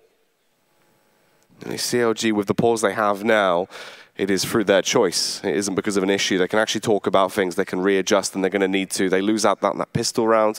You have to dive straight back into it. Curious to see what the actual call will be as well from them. On that CT side, it's not as if you can just play it out like a rifle round. They're going to have to try and hit us with some kind of shenanigans, a shock and awe style. We are seeing the buy come through slightly on the back there, so we can at least work out potentially a bit of a deco going on Snodz into this round. The round is now live. 12-4 then, round number 17. 4 SMGs coming out from Dignitas, 2 MAC-10s, MP7 from Artstar, MP5 from MU Elite. Just a solo AK here for Milk. So they do have some of that pure firepower to work with, and they're going to be going for a very fast round as the bomb is dropped in towards B apartments. Cath's dropped towards short. Maybe this is what CLG.RED were looking for. MU Elite spamming through the smoke as she is the only person there by the bomb. So that kill towards B apartments is crucial for their success going forward. And now it's just down to Diane. It looked good early doors for CLG.RED, but so did this matchup when they won their full eco in the 3rd round. 13-4, both the conversion rounds have been won. And now we see the 9-round deficit for CLG.RED. And that may lead, and that may extend to 10, as they're going to be going for the full eco here. We could be witnessing a 14-10 scoreline. It's only getting better as this one carries on, and they are firmly in the driving seat on the side of Dig, especially now moving over to the T side, just the benefit they have from winning that pistol round, and they've got the advanced weapons charging through, Connector, Emmy Elite, and Milk doing damage. There is some trades back though, and you've armed Emmy. That is not something you want to do. Even though she's on low HP, she can always be a player that impresses. Nade cast out from Artstar, making the most of the utility they do actually have to play with. Both of the Molotovs used block off these rotation points for the 2 CLG.RED members, keeping them trapped close towards Connector. Still a minute and 12 seconds on the clock, but the bomb is down in no man's land. That's the awkward part. They have to fight. They're going to have to go back through mid if they want to recover that bomb. MU Elite has 2 flashbangs, and Dig have the health advantage. And there goes the flash so they can peek together. Nicely done, covering for one another. Goose goes down, and it's all on Emmy. However, she's in a prime time position. If she can do this silently, it could actually be perfect. Gets one! Oh, so close for the follow-up. It would have been an Emmy round. They're always exhilarating. And just the fiber away from making that happen, Snodz. Dignitas claim their 14th. My prediction for CLG.RED to take the best of 3 series was based off of how strong they looked yesterday. But it's a very, very different CLG.RED today. And I mentioned as well how it's who performs on the day. And Cath is the one really stepping up for an Oscar-worthy performance. Flash going in, trying to delay the peak and the push coming out from Dignitas, but unfortunately Jennifer's blind there as well from the flash from her teammates, able to find one, but not before Cath has the trade. Bomb to be planted for CT, Diane has to deny the after plant position, but she whiffs the easy shot. Again, these rounds are being failed by CLG.RED, and Benita goes down, so does Diane. This is going to be match point for Dignitas, and they're going to have 11 to work with. Yeah, there's nothing they can do on the re-entry. It's so easy for Dignitas. They're landing every shot that they have to hit. Goose commits to the save. Clutches on to that weapon, carrying through the Org into the next round, but it might be the last round they get here on Mirage as Dignitas. They're at match point. The first map of this best of 3, and it's been a rapid one. The manner in which they've been winning these as well has been so quick, Snodz. It's not as if these have been drawn out really close rounds for the most part. We've seen a couple of them sprinkled in, but Dignitas have been dominating in the vast majority. So, 11 match points now for Dig. The final tactical timeout being used, Diane being very vocal there.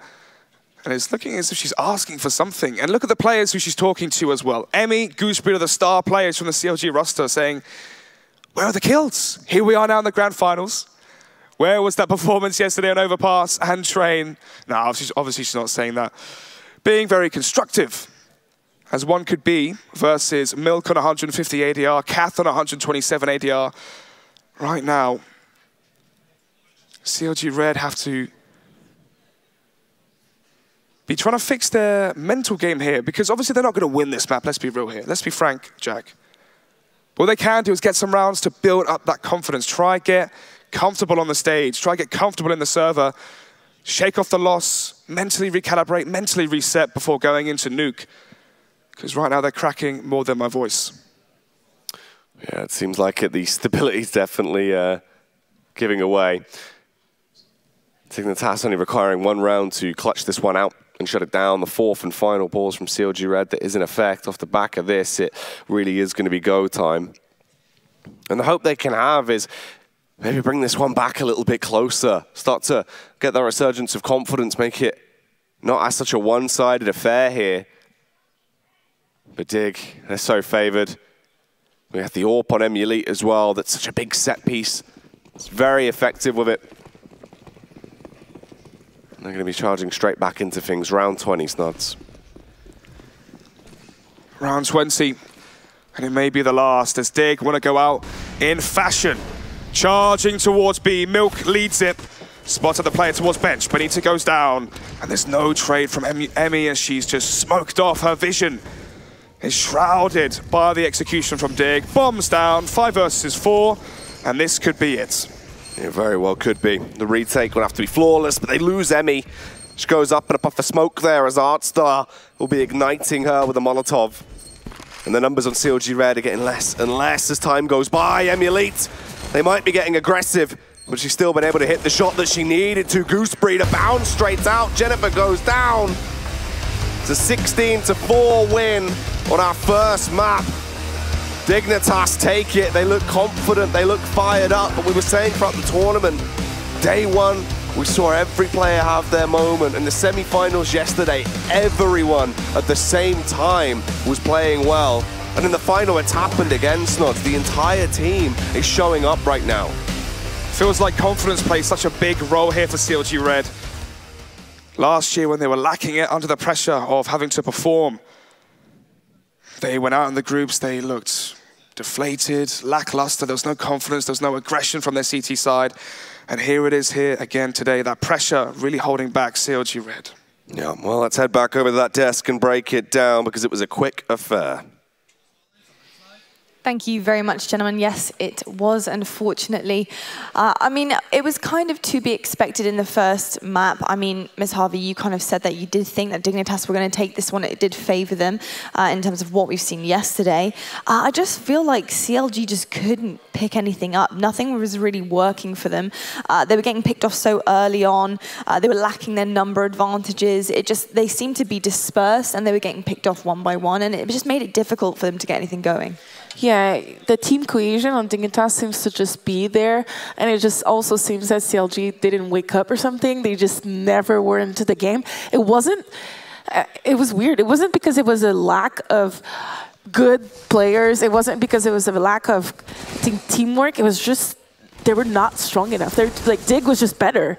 They definitely were. And, you know, it was a really strange map because it did seem like CLG.RED never really actually woke up. And when you look at a match that is such a blowout, like a 16-4 on Mirage, and CLG.RED lost both pistols to go with that, there's not a lot to take away from that. So I think CLG.RED need to just forget about this map. Yeah. Don't think about it going into that second match. It's just 2 BO1s now remaining in this series for them, and they really have to take it with a grain of salt. I would say also, I wish that CLG.RED would use their timeouts a little bit more effectively. I think they used all 4 of their timeouts in that 16-4 match. However, the timeout timings seem to be a little off for me personally. I would have loved to see them call a timeout when they're questioning the economy. They approached the rounds versus Dig when Dig had no money. A little strangely, I think CLG.RED has lost the most anti-ecos in this tournament so far as well. These are things that they need to worry about going into the second and third map. Definitely. I mean, 2 of CLG's 4 rounds were actually from ecos as well. So, I mean, it's such a small amount of round wins for them going into this grand final. Do you think that's going to knock their confidence? I really do believe that they're just like, okay, what was that? Let's just move on. What you mentioned about the ecos, something that I've noticed with CLG.RED's gameplay is really they're so much better when they have pistols because they know they have nothing to lose in that round. They know that they're in a disadvantage and they're so confident in their trades. They just swing out, trade. It's very good rounds for them. They don't seem to be able to apply it to gun rounds as much. They are more scared, less confident. They do non-tradable kills. They stay in the open more. It's very, very like noticeable how you watch CLG.RED play an eco round versus you watch them play a gun round. They just explode on an eco. They have nothing to lose, whatever, the round is lost, and then they win these rounds. It happened yesterday. It's happening today. If they can bring that confidence from these rounds to their main rounds when they have all utilities, all weapons, well, they have to do that, actually, or else it's not going to be a win for them today. No, it's not, and they do not want to go home in this next round for them. I mean, they need to be there on this next map. It's Nuke. It's something that they need to fight for here, and you know, we were thinking maybe they would ban it today, but maybe that's not their game plan. Maybe they knew that this could have happened. I don't think they would have wanted to go out with the full rounds, but there we go. So we will be back very shortly. We're going to go to a quick break before we get into our next map, which is on Nuke. See you in a minute. All eyes are on you. So give them greatness with Intel Extreme Masters certified PCs and notebooks and game like the pros. When you see the unique IEM certified stickers on the outside, you'll find high-grade components with Intel Core i5 and i7 processors inside. Every purchase includes in-game content and supports the prize pool of Intel Extreme Masters. Game like a pro, because the world is watching.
and gentlemen, welcome back to the Intel Challenge 2019.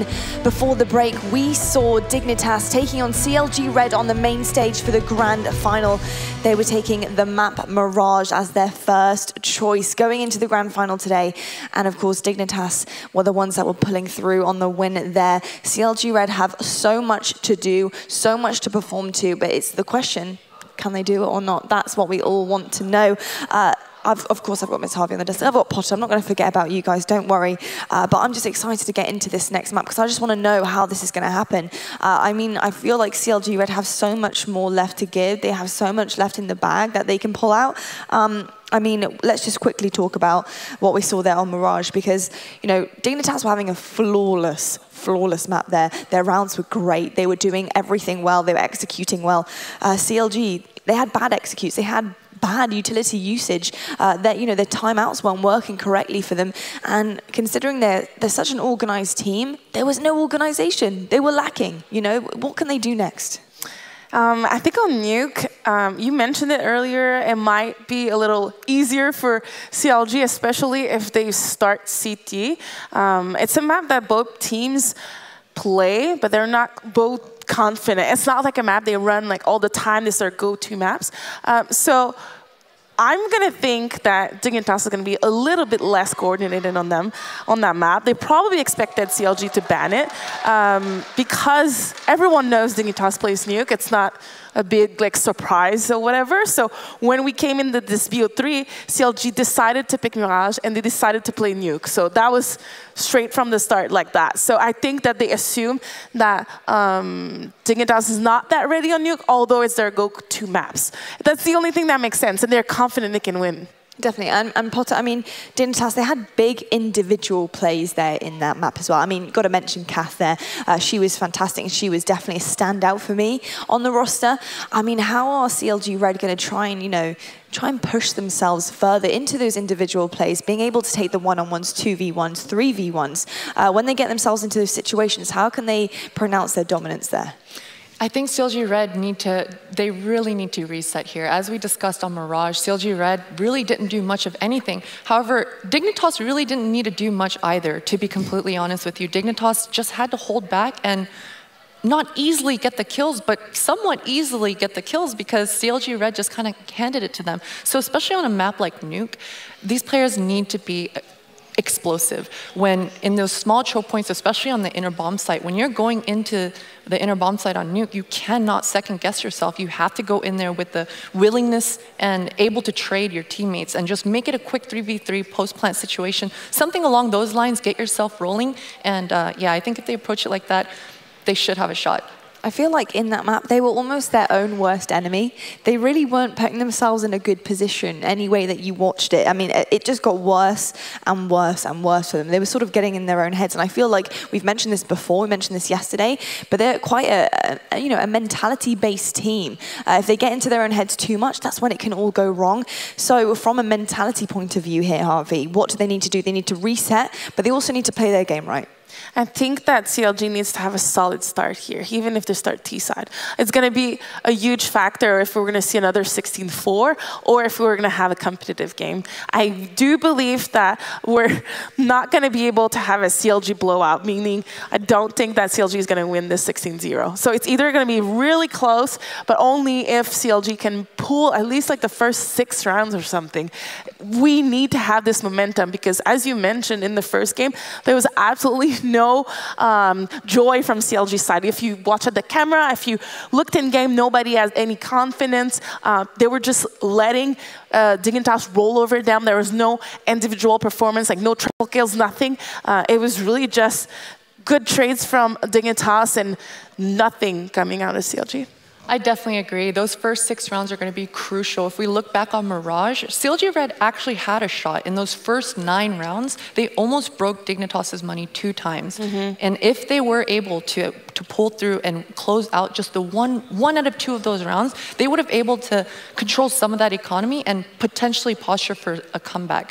So on Nuke, yeah, definitely the first 6 rounds we saw scrappy back and forth. CLG.RED losing an anti-eco, Dignitas coming back with pistols and winning it again. So I expect more or less the same on Nuke in those first beginning rounds, but CLG.RED really need to take the momentum and control the economy. Most definitely. You know what? I'm really hoping that CLG.RED are going to see red in this map because I really need them to pull this out the bag. I want to see best of 3. I want to see the full 3 maps. I want Inferno to finish, and I'm sure you guys at home do too. Well, let's get this going. We're going to see the map Nuke up next, and casting it, it's going to be Jacky and Snodz.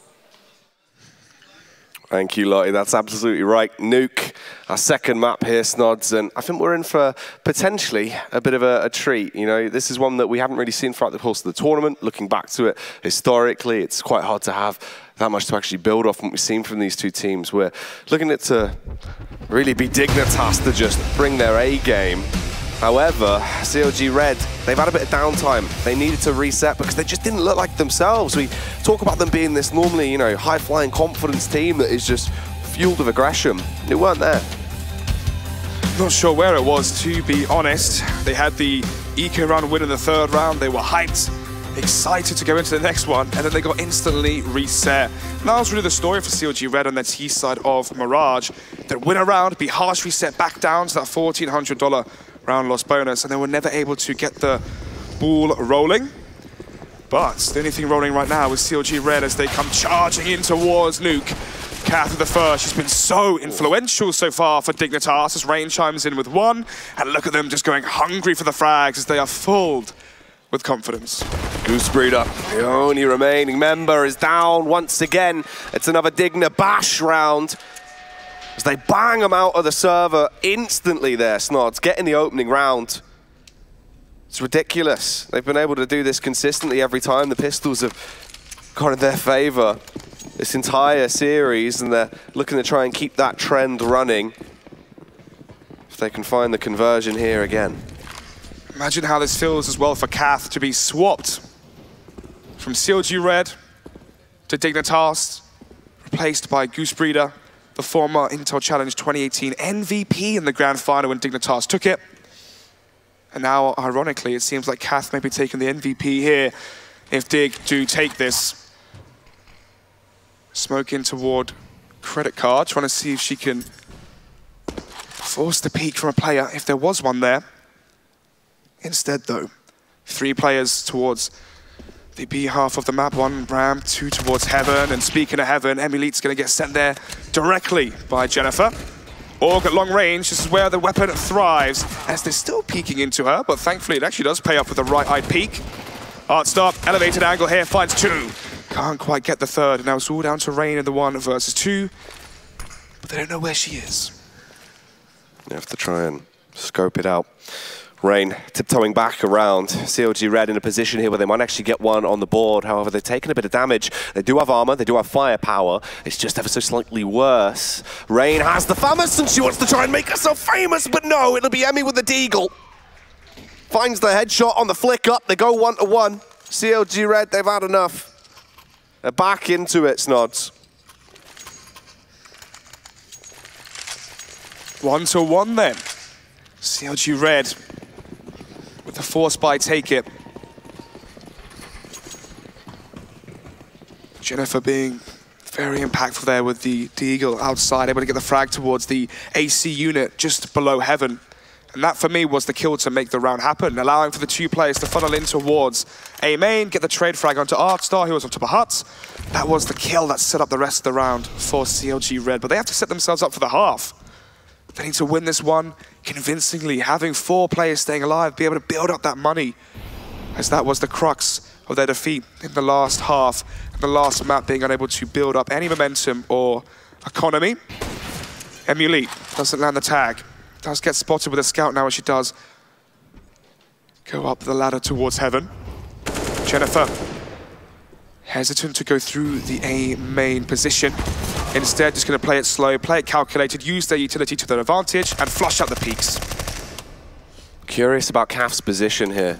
Looks like she is just going to be holding the angle with a taser. Switch back to the USP. She can deny the bomb plant, the flick back around as well. Benita did charge through.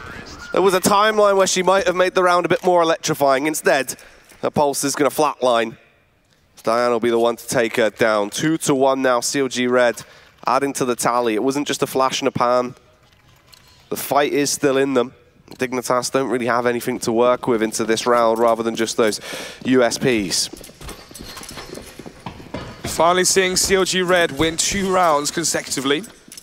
Something that cannot be said for the last map. Diane on towards Sala with the MP5. Not really the best weapon for this position, but if she can drop in towards A main, she'll be greeted by 2 USPs with no armor. Instead, though, Dignitas going for the crunch in towards T main. Benita has the bomb just behind her. She can't afford to die in that fashion, but thankfully Goose Breeder is above her on the scoreboard as well as she finds 2. Just Freya now last alive, hoping to maybe get a kill here, find some additional cash to allow herself to maybe get an extra flashbang, extra smoke in that next buy round. Anything adds to the extra economy they could have brought through, but it was not meant to be. Jennifer, very simple frag with the Famous. Now the game starts to begin anew. This is where they actually really have firepower. The inventory is going to be invested into. So we've only got the 1 org coming out, but it is on the classic member, of course, Kaf, the person that has been dealing the most damage with the org this entire tournament by far. Head and shoulders above the competition with the weapon as she's just on a bit of a tear with it. Actually 2 Silence M4s in play as well. So some specialist weapons coming through as that's been dropped over to Emulate, and Artstar is going to be rocking one as per usual. Benita might be walking into her own demise, backs up, was unaware of Milk's position as she carries it on, diving back through, allowing these frags to quickly start to rack up. Jennifer, a tasty shot, but it was just the one. There's the trades, and another round for Dig.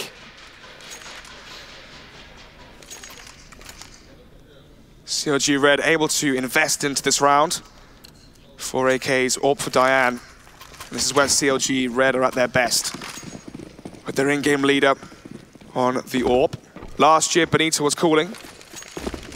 This year, that mantle has changed hands. Boosted. Diane going for the peaks, trying to see if she can isolate what she expected was Emulete's AWP. Instead, though, Dignitas not having the cash yet to invest into it, or maybe not even needing to. Emulate playing the passive angle towards the blue box outside, so she can spot the cross towards Secret. Oh no, actually, apologies. Thanks to the 2D or 3D map, she's actually towards the lower steps, Jack, and she may get the drop on a few players here from the Secret stairs. Well, just as you say that, the Molotov comes back through and stops her from being able to advance and get into a position where she could potentially deny this play. And Diane, on the aggression, gets that initial kill. Kaf goes down. Emulate finds the first. Confident to go for the refrag as well and actually picks it up. Achieves the double kill. Milk now feeling herself off the back of that one. Is hungry for it. They're all pushing through. Even there, that's pretty much unnecessary confidence coming through to go for a play like that. But they call the shots. And it works out tremendously well. They had support. There always would have been the trade. But they didn't even need to go for the trade, Snodz. The raw frags are just being found across the board. In a matter of seconds, we're tied back up. 3-3. Pause immediately.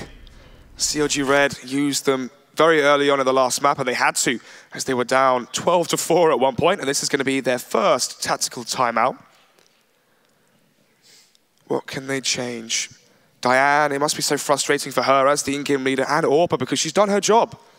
She's worked the pick, she's spotted out Kath there towards the CT stairs by CT spawn, made it the 4 versus 5, and all her team has to do there is hold. Amy has to hold towards the secret stairs. The remaining players in towards lobby have to hold for the aggression from the CT side, and then they can group up together, utilize the fact it's a 5 versus 4, trade the frags on towards the A site, potentially through A main and through huts, and the round would have been theirs. Instead, Dignitas make the correct play. They lose a player early. They know that they need to make a proactive play after being in the deficit. They push in towards lobby, find 2 kills. Emily has the drop on Emmy and Diane with a double kill with the Silence Them 4. In a matter of seconds, it goes from a 5 versus 4 to a 1 versus 4.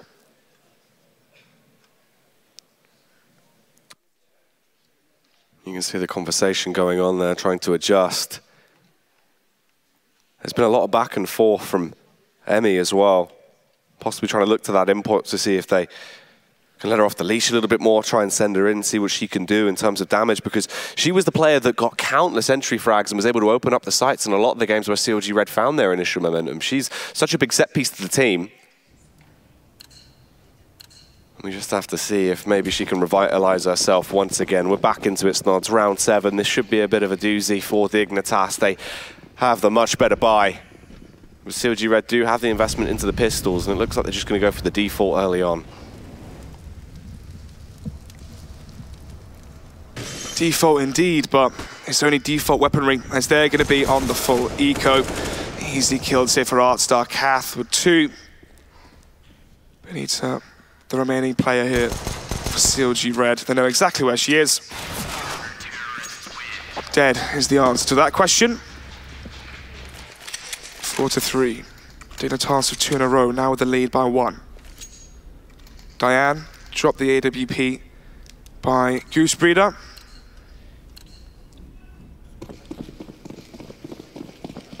Now then, for CLG.RED, what do they change? Are they going to go for the smokes towards outside, try funnel themselves down secret stairs and go for more of a set-piece play? Because so far playing loose and trying to play dynamic and on the fly has always played in the hands of Dig.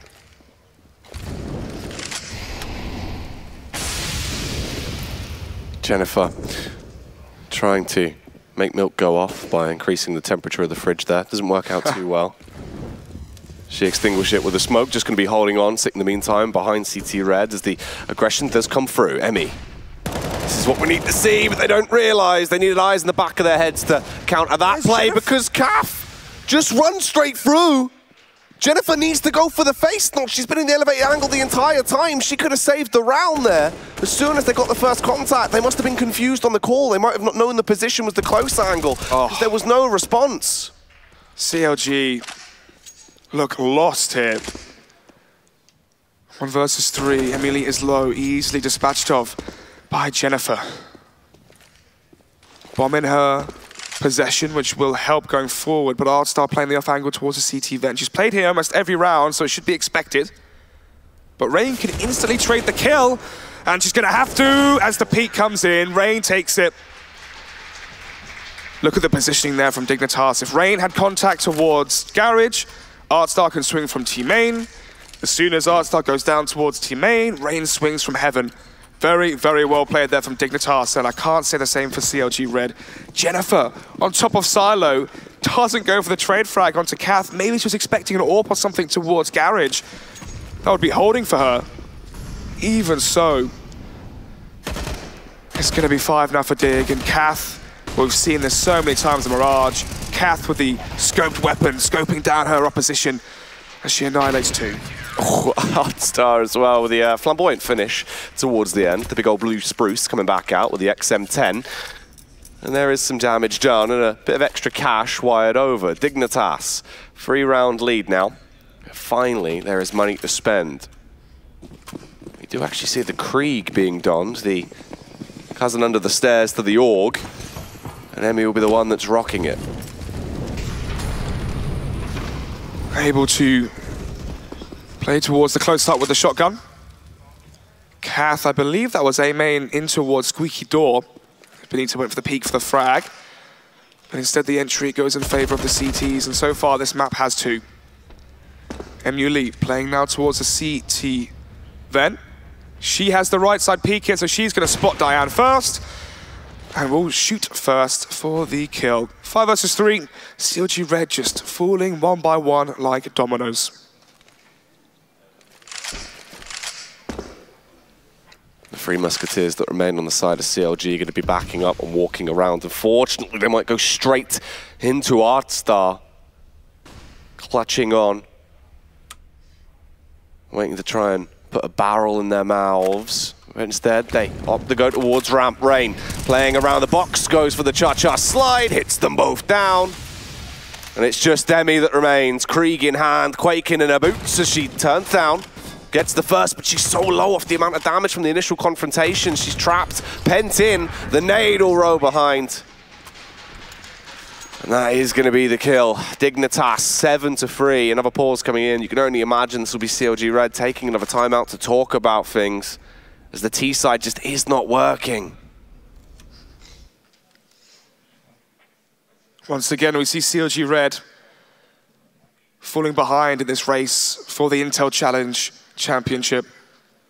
Second time out going to be utilized by CLG.RED. Again, the discussion to be had here between the 5 players, and most importantly, the coach, who is the vocal one now you can see on our screens. Kath again, 14 kills after 10 rounds have been played, 14-5. This has been the performance of a lifetime. Yeah, she has looked unreal the entire event, especially when you give her an AUG. That's where the majority of the damage has been stemming from. But it's the trifecta as well, with Rain and Milk working always as a dynamic duo, like a well-oiled machine. The synergy's been between those two for the most part on every game we've witnessed. Elite's been crushing it with the AWP and Artstar for those clutch rounds. For CLG.RED, we're seeing small moments. It's not enough. We don't have all of the players stepping up at once. That's the key difference, Snodz. And for their play style as well, we need more of them to be giving that assistance out. Right now, it really is only just Jennifer into this map.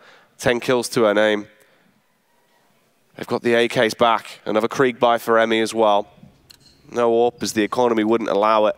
But they do have utility. More importantly, they have smokes. I see them. They have smokes, but they've also got a Galil for Diane. SG coming out from Emmy. We've seen it a few times on their T side defaults. But again, it's the default. There isn't really a fast strategy going to be called early on for smokes towards lower, or doing something to make Dignitas react. When you don't throw the smokes towards outside, it means that an additional player can stay towards the A side. They don't have to rotate down the vent to hold B. Because of that, Dignitas have an additional player on the A side, which adds to the crossfires, adds to the defense. And CLG.RED are probably wondering why this A site is so impenetrable, when in reality, they're doing nothing across the map to force any pressure for Dig to budge.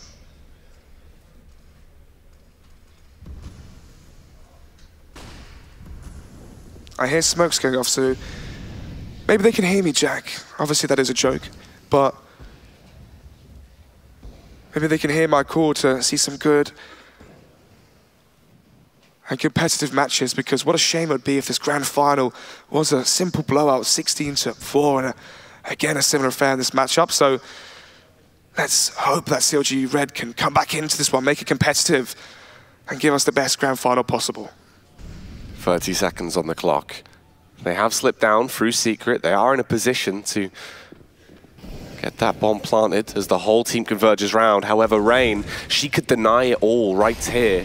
That bomb's gonna come out, and there we go. That should probably be the round secured already. It's dropped. However, Jennifer with a flick up, 10 seconds. They have to make the play. It was the call to go for the aggressive stance. They leave them into a 2 versus 3. Emmy comes around back through the econ, but they can't plant now. Artstar, if she just survives, she's gonna be able to get the round.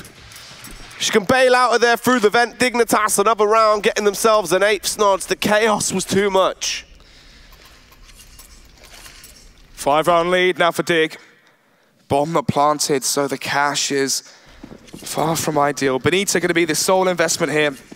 I like to call this the CIS force buy, where one player invests into the AK, everyone else ecos or just quasis, and then you swap that AK around based off of, well, when she dies. And now Goose Breeder can retrieve the fallen weapon, and the game of Pass the Parcel continues. Emulate taking the shot there, trying to get a connection out with the AWP. But she has the read at the very least. The teammates still doing work to pick off their opponents as they slowly ascend in. Jennifer could make a bit of a play here. It could be glorious. It just depends on if Emulate's ready for it. And of course she is, as per usual. Gets the flick up. And it all falls onto Emmy. 1 versus 4. Gets the quick adjustment there onto the vent player. Milk is down and out. Scurries off with the M4, but in reality, Snodz, 1 versus 3 with 54 seconds on the clock. It is going to be an awkward task. And look how far away the bomb is as well.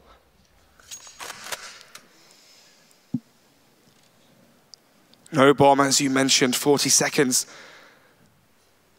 on the clock. 50 HP, so 2 shots from that AK will give Dignitas their 9th round. And to be honest, I think it's going to go in that way. So much time being wasted. All these peaks are so futile as there's no one here from Dignitas as the clock slowly dwindles down to 0, as does her potential to win. Spots out the gun barrel from Dignitas. Hard start, but 9-3. No third pause going to be used here as CLG.RED go quietly into the night.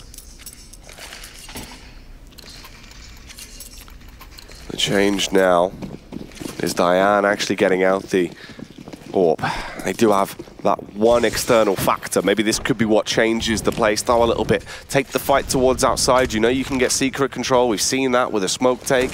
They've been able to slide in. Just last time in terms of the commotion, it all went wrong. They sent the bomb out through window. And rain was the factor that just denied the entire round. This time they're trying it again. Diane in the elevated angle up on top of the silo. She is looking for the peaks. A little bit paranoid as well about the secret push. That one round was all it took for that to be harboring in their minds, Snodz, as a seed of doubt into these rounds now, wasting so much more time with the extra amount of angles they have to clear and be paranoid about.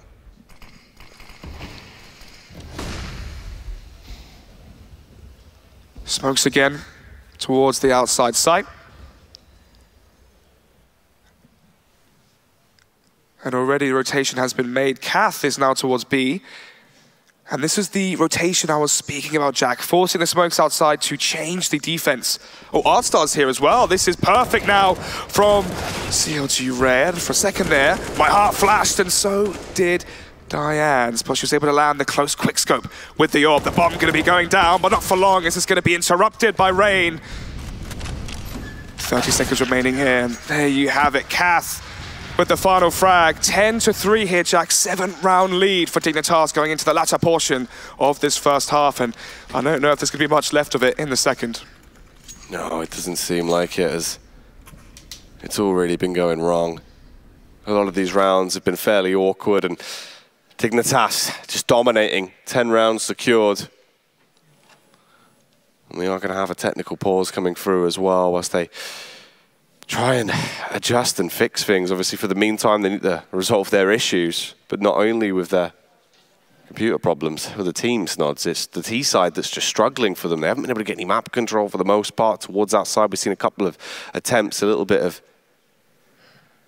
you know, ingenuity here and there, but they need to sprinkle something new and some new ideas potentially. Pause again, as you mentioned, and do you know which team it's from, Jack? I think it's the CLG issue, mate. That was what it was. I'm pretty sure it's Goose Breeder's PC again, from what I could see. I think CLG's issues go deeper than just the computer,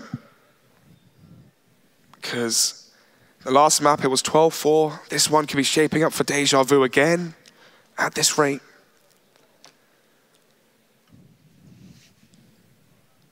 Kath starting to slow down though, 15 kills for her, but it was more so the fact that at that 6-3 point in the matchup, to have 14 kills is just incredible.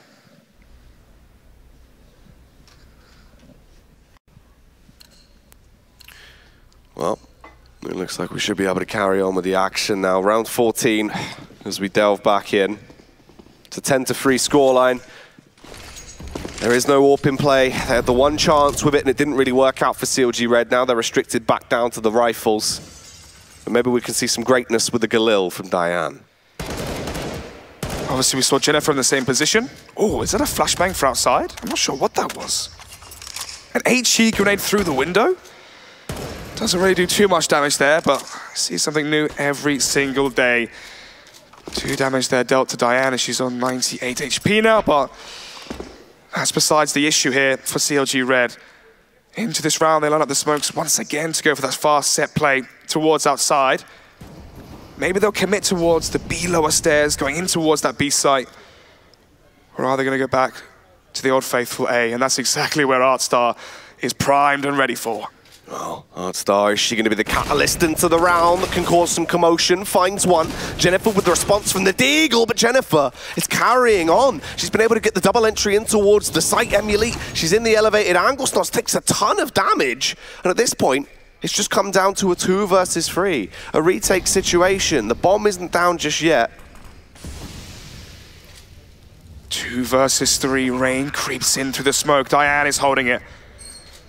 Game of cats and mouse here as Diane gets one. Emulate goes down, and it's all down to Rain. But let's see if when it rains, it pours, as she could sweep this one away. First frag found. The position has been given away now for the star player as she finds the other one. It's the whip from Benita. She makes it happen though, but just about as if Rain kept her rifle out there, that could have been another 1 versus 3 and clutch going in favor of Dig. It was so close to being just pure perfection there on the retake. Crisp headshots, racking up frags, but at that point it just all goes wrong. Madness, Snodz. Back into it though, instantaneously now. The newfound confidence trying to use the aggression against them as they bombard towards the A site. They run straight in towards Milk. They take the mickey out of her into this round, and it just comes down to the 2 versus 3. The response from Rain, once again, trying to go for the backdoor play. Molotov off towards main. Caf is isolated. She has the AWP as well, so it's going to be slightly worse for wear. For her coming back in. They're using that utility, though, trying to isolate the angles. It's going to be that same play once again. The 2v3 on the A site. The Molotov could be critical. If she casts it out in the right place, they have to peek into her. Switches back onto the AUG as well. Her old Fateful, the weapon that she's been so sublime with, charges in. But CLG.RED, they get themselves some extra rounds to round out the half. A 10-5 now, finally. Some kind of a buffer. From the position they were in, Snodz, it looked worrying. Now it seems like it could be manageable. Indeed, 10-5 down. CLG.RED have to recalibrate themselves going into this CT half. Take that CT pistol, make it 7-10. 3 rounds behind, they can definitely claw it back. We saw it yesterday, actually, in the deciding map between Assassins and CLG.RED in the first semi-final of the day. CLG.RED were down 5-11, and they brought it back to that 16-13 victory. But that was versus a new team, a looser style, a team that wasn't really prepared to maybe even go that far. And obviously, for CLG.RED, it's a lot different going versus Dignitas' T-side than Assassin's T-side. Dig are going to have those rounds where it's heavy executions, where it's defaults into set plays, which can grind out the rounds, and the remaining 6 that they're so close to getting. Yeah, already keeping me on her toes, doing a little bit of tour de nuke into this one, but on the entry back towards the site, Jennifer wants to give him a taste of their own medicine on the pistol round. They're looking to finally pick one up, but it's so close. It's come down to the trades, and it all falls on ArtStar. But Emmy whips it out of the bag. The USP smackdown as she is laying down the law, the pistol swinger. CLG.RED fighting for their lives in this tournament. Lifeline has been thrown out to them there. They've taken it with both hands as they have the pistol now in their back pocket. Dignitas going to be going for the conservative approach here and just saving. Players towards silo. I imagine they might go for a flash outside and then jump on top of A main, try jump down into A main and swarm. I believe it's Benita they're in towards A main, and this actually could work very well.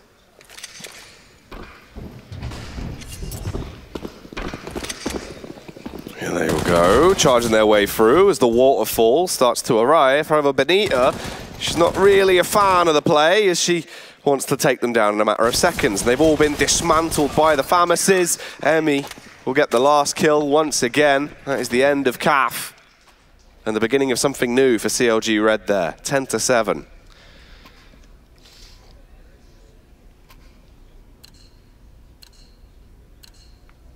Round 18, 7-10.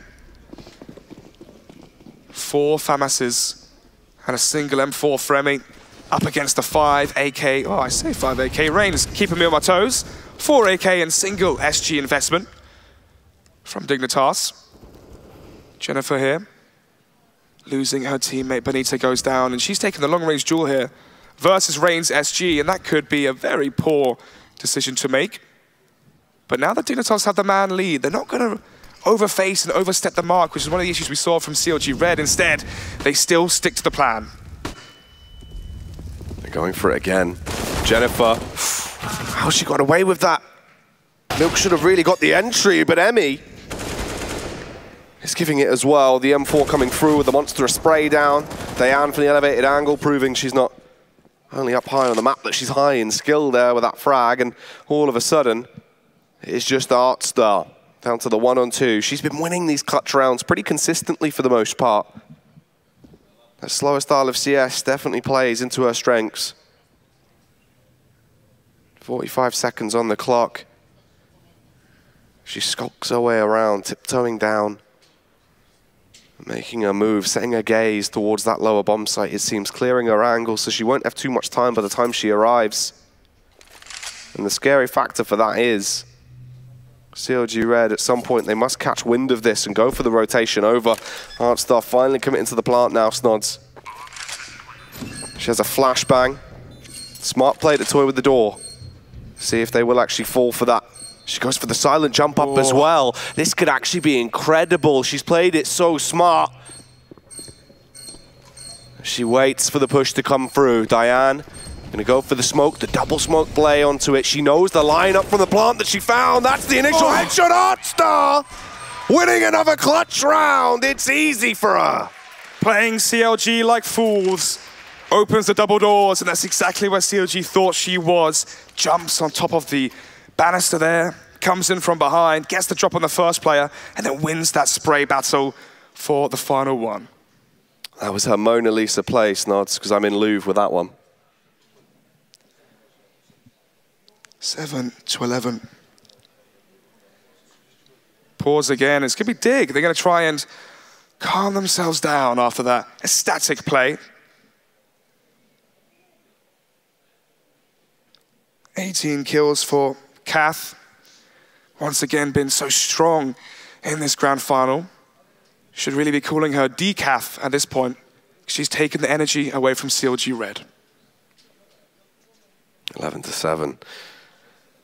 This game has had that underlying tone of Dig always somewhat having the overall command.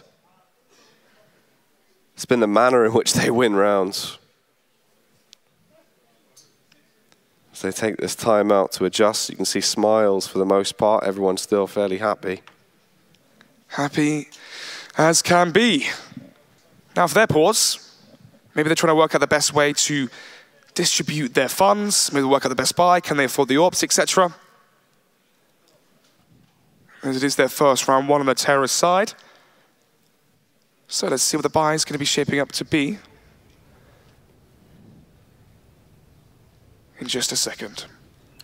Yeah, so it was the pause to work out the money. You can see it's quite disjointed here. Galil for Rain, MP5 for Emulite, no AWP for her, unfortunately. Even so, it's a better buy than what CLG.RED are putting to the table.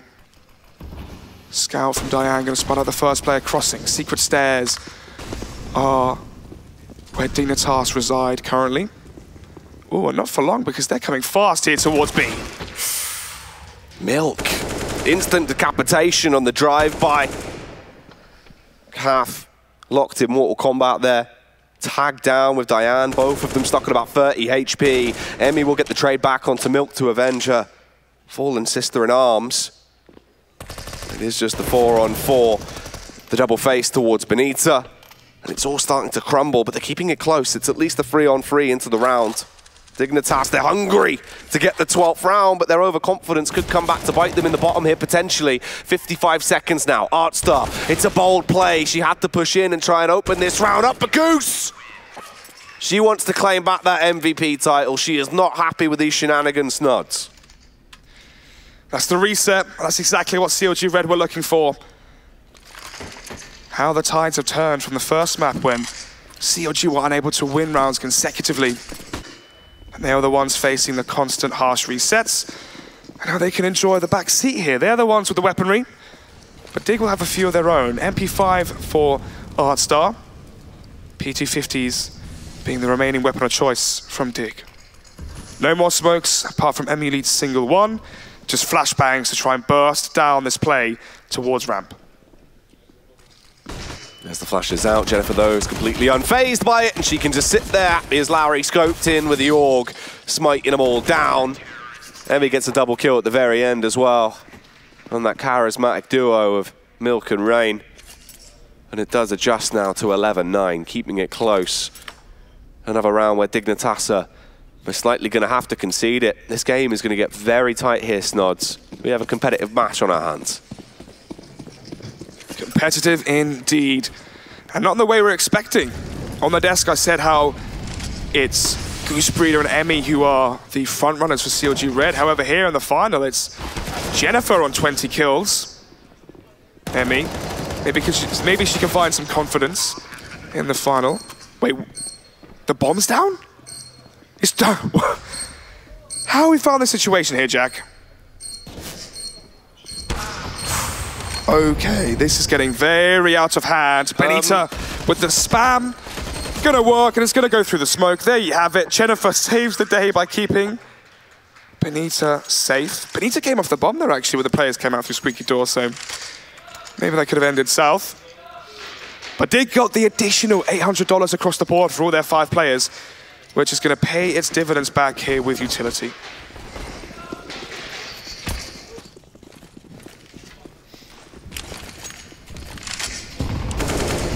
Well, at least they got the cash, and they can now put themselves in a position to try and deal some damage with that new arsenal. Emulate back on the AWP. CT side, where she's normally very explosive. The T side, let's see how effective it will be. A minute and 30 on the clock here, looking for the opening pick, scoped in towards outside, but Rain uses the AK instead to get the job done.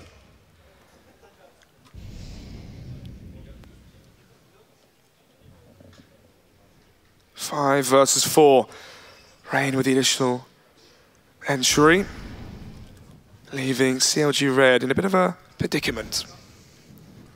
I'm playing passive here, spreading the cross, but that's a hard shot to land. Ooh, not for her. Ooh.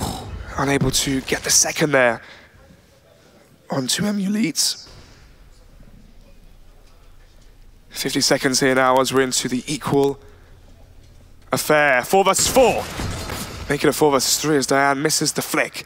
Emmy here, though, with a great position towards B. She can open the double doors to deny the plant if Dig decide to opt for the B site.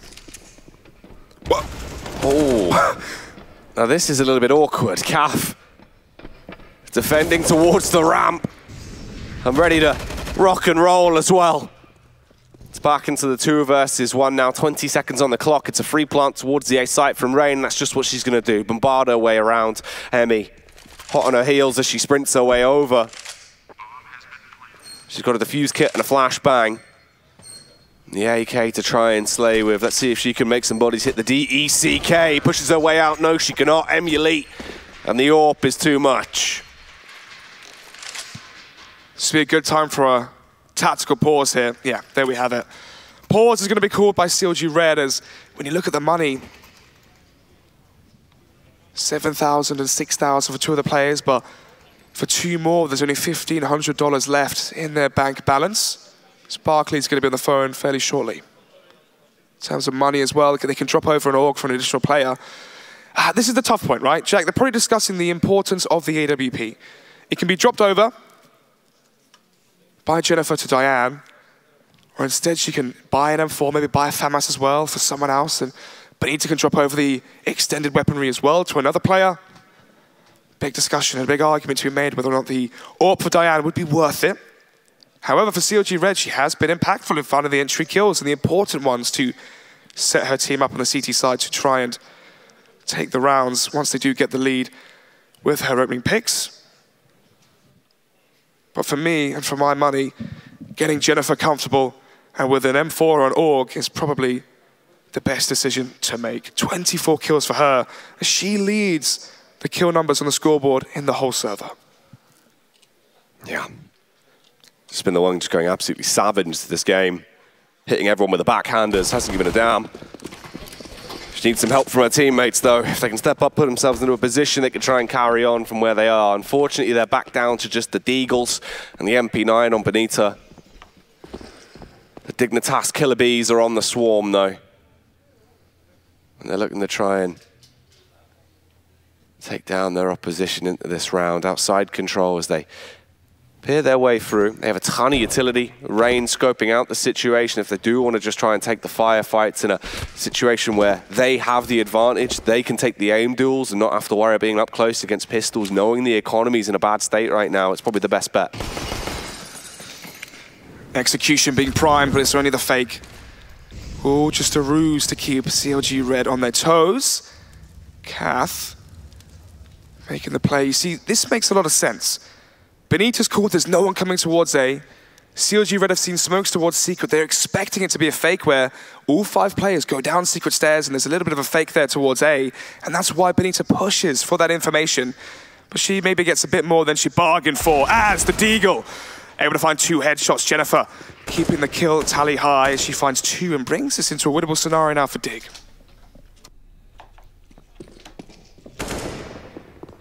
Free versus free. 30 seconds on the clock. They're going in for the play on the B-bomb site. Kath slowly lurking behind just in case anyone was sitting on the ramp angle, and she can try and cut off that rotation.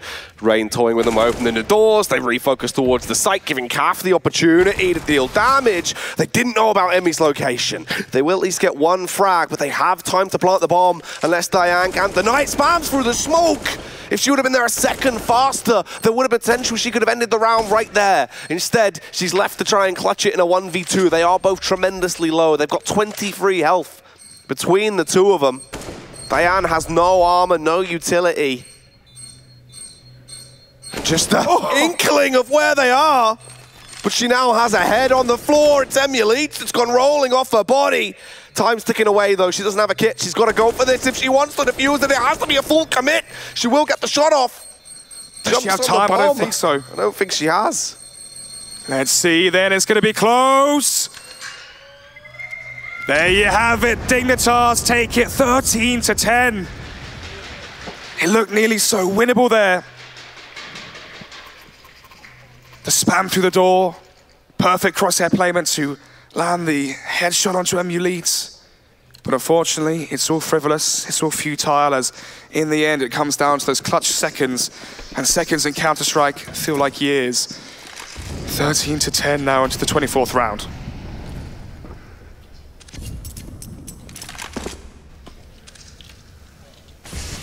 A minute and 38 seconds here as we're straight into this one. The ramp push going to be the play, it seems. Emmy, she's got to defend well, and the repositioning isn't the correct play. Only gets the 1-for-1 as Emulite will trade it back. Diane misses the shot as well. She needs to hit these right now. It's the most important time. And luckily, Jennifer is still doing what she does best with that AUG.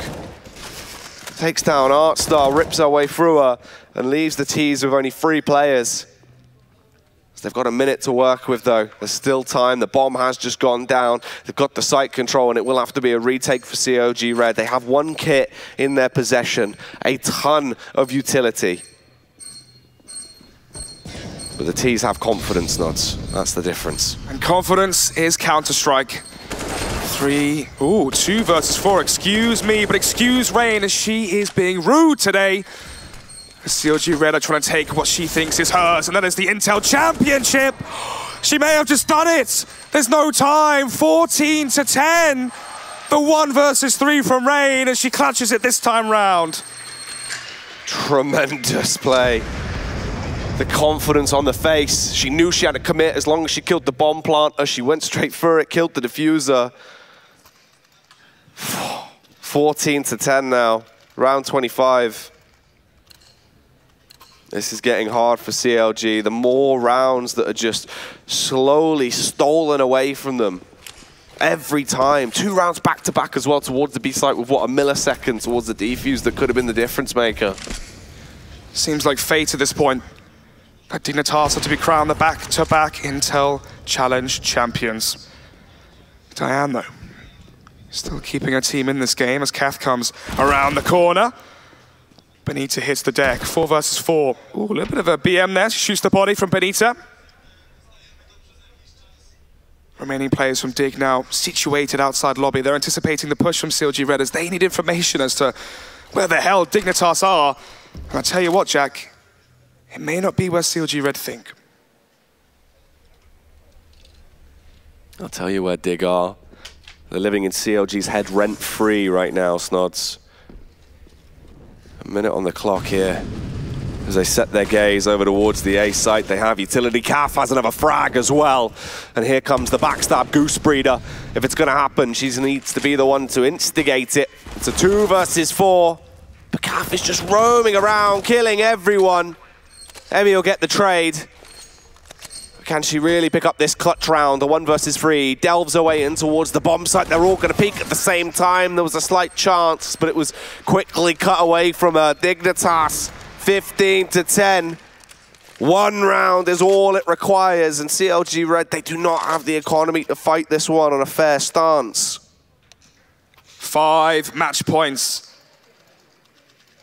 for Dignitas to work with. Money at this point for them means nothing. Rounds are the commodity.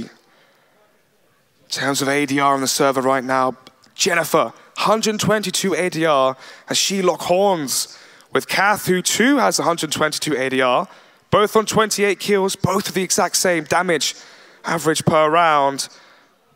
But right now it's Dignitas with the most rounds, and that's all that really matters, as that's what's remembered. That's true. The victor will take the spoils of this one. And it's looking like Dignitas might be our new champions again, carrying on 2 years on the trot, showing that they know who to pick when it comes down to having a new 5th, because Kaf has had an amazing display. And at this point, I mean, if she finds 2 more frags into this one, it would be the 30 bomb to round it out, and wouldn't that be a sight? This is the final pause from CLG.RED, as they do not want to make this the final round of their tournament. MP9 for Goose Breeder, 2 UMPs as well for players on CLG.RED's. The buy is far from perfect. Right now their coach has to be giving a Rocky level inspirational speech here, because CLG.RED have to get back up after being knocked down. That's the end of the pause now. That was it. It needs to have sunk in. They need to have reset and have changed their ideology if they're going to be able to pick this one up, Snodz, because this one round decides so much. Round 26. Dignitas, all rifles, all aggression.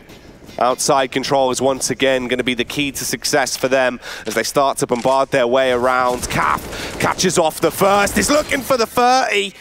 She won't get it into this round, but her teammates might be able to do her justice and close this down for her. Artstar and Milk find a killer piece.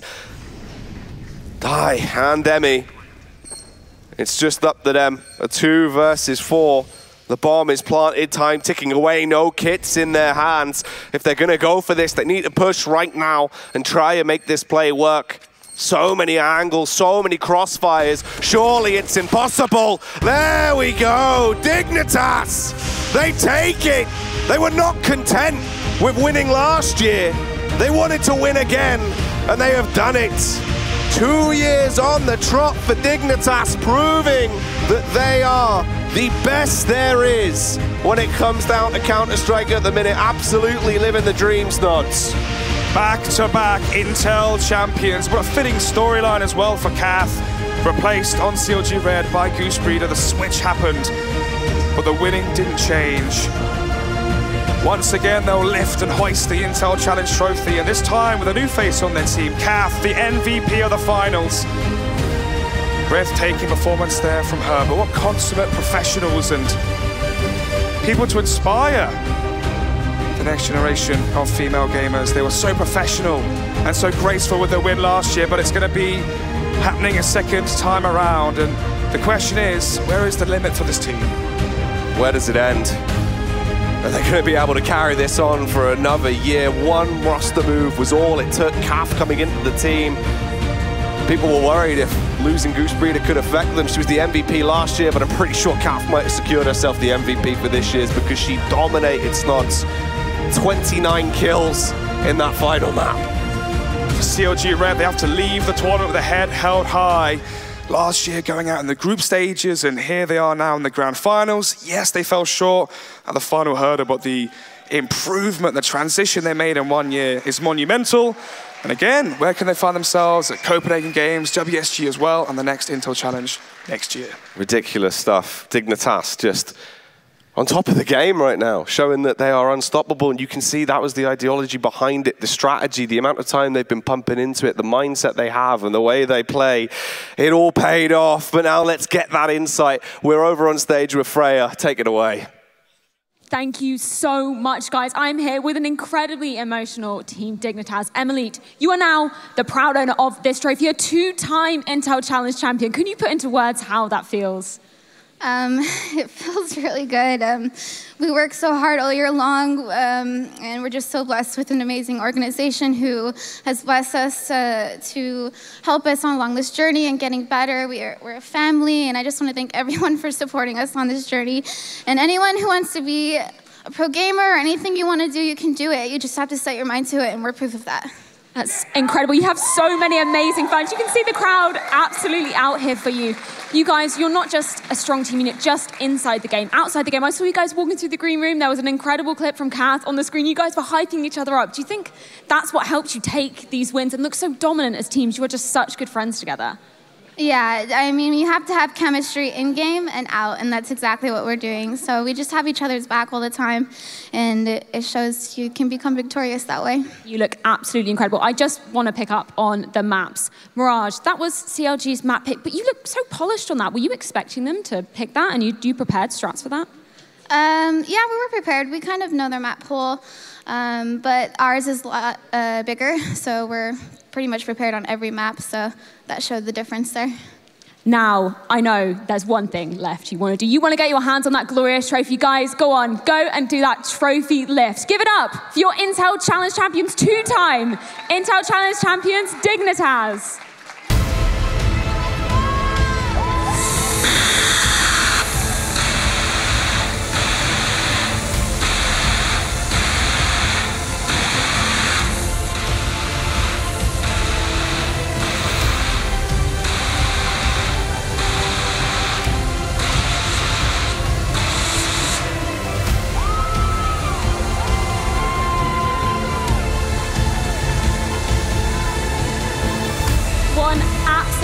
Incredible grand final we had here. Lottie, what do you make of that one over at the desk?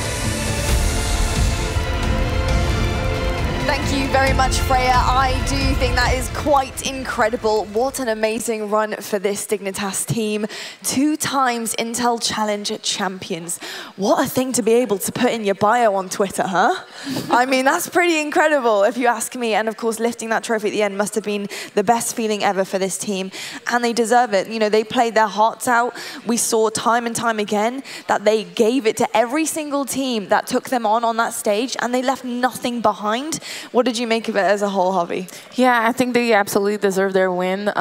You know, this final was unfortunately a little bit one-sided, but we had a top 4 that was incredible. The semis were just amazing, and Dignitas was just the team that was the most ready today. Definitely. Potter, how did you find that final? My goodness, I wish that we had a little bit more closer series, but I think Dignitas just, they were so dominant this entire tournament. We've been talking about it on the desk all weekend long, but they are a well-oiled machine. They're just, as Emily said in the interview, they have each other's back, and they're a team, and they really focus on the team aspect of Counter-Strike instead of the individual skills, and it really helped them out. Yep. It definitely did. So let's take a look now at the bracket. I can barely speak, I'm that excited. I cannot believe this finals just happened. We've had the longest semi-finals ever, and then suddenly the finals just happened literally in the last half an hour. So that's crazy. There we go. We've got our final bracket on the screen. As you can see in the semi-finals, you can hear them celebrating behind us as well. We've got Assassins and CLG.RED. They face each other. CLG.RED pushed forward. Besiktas versus Dignitas, and that also went to a game 3-2 with the maps being Inferno Inferno, and then of course CLG.RED and Dignitas. But unfortunately, we didn't get to that map 3 because Dignitas just looked way too strong for that CLG.RED roster. Do you know what? I just don't think it is down to how the CLG.RED are as a roster in terms of their talent and skill and their strat. I just don't think it was their day. I've definitely seen better from them, from looking into the past last year, looking at the way they played in the semi-finals in the group stages. I just feel like it really depends on what team shows up at the tournament on that particular day, and this just wasn't the one for CLG.RED.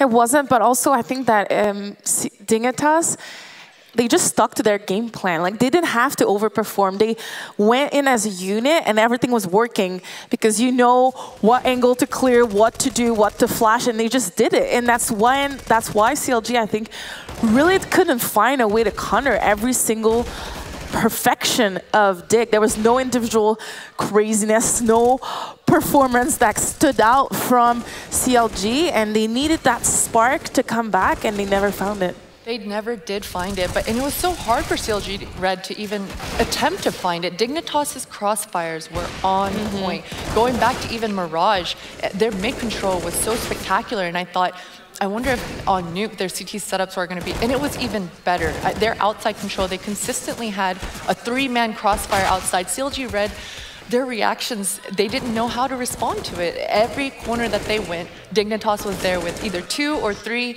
men just ready to hold on to that choke point. And yeah, it was really, really nice to watch from Dignitas' end. I just want to talk about the T side on that map because it is a struggle on Nuke. It's a massive struggle, and I felt like, Dignitas really showed a dominant CT side, of course, and CLG were really struggling there. I felt like, they were struggling with their corners. They weren't flashing where they should be. Small, minor mistakes that were just really impacting their gameplay. And then Dignitas, when they were actually on T side, they performed. They did well. Well, yeah, and I mean, Nuke, it's such a CT-sided map. 10-5 is a great half. Absolutely. You could argue. And CLG came back on CT side by winning that CT pistol, quickly making a 10-7 half. So really, on this second map, it could have gone the long distance, and CLG.RED had every opportunity to bring it back. There was a really crucial round that Artstar won a 1v2, and she closed the match that round. She might not know it, but she rewatched the replay. If she doesn't win this, I think it's a new game. It could have even went into a third map. She wins this, and I think CLG.RED is extremely demoralized.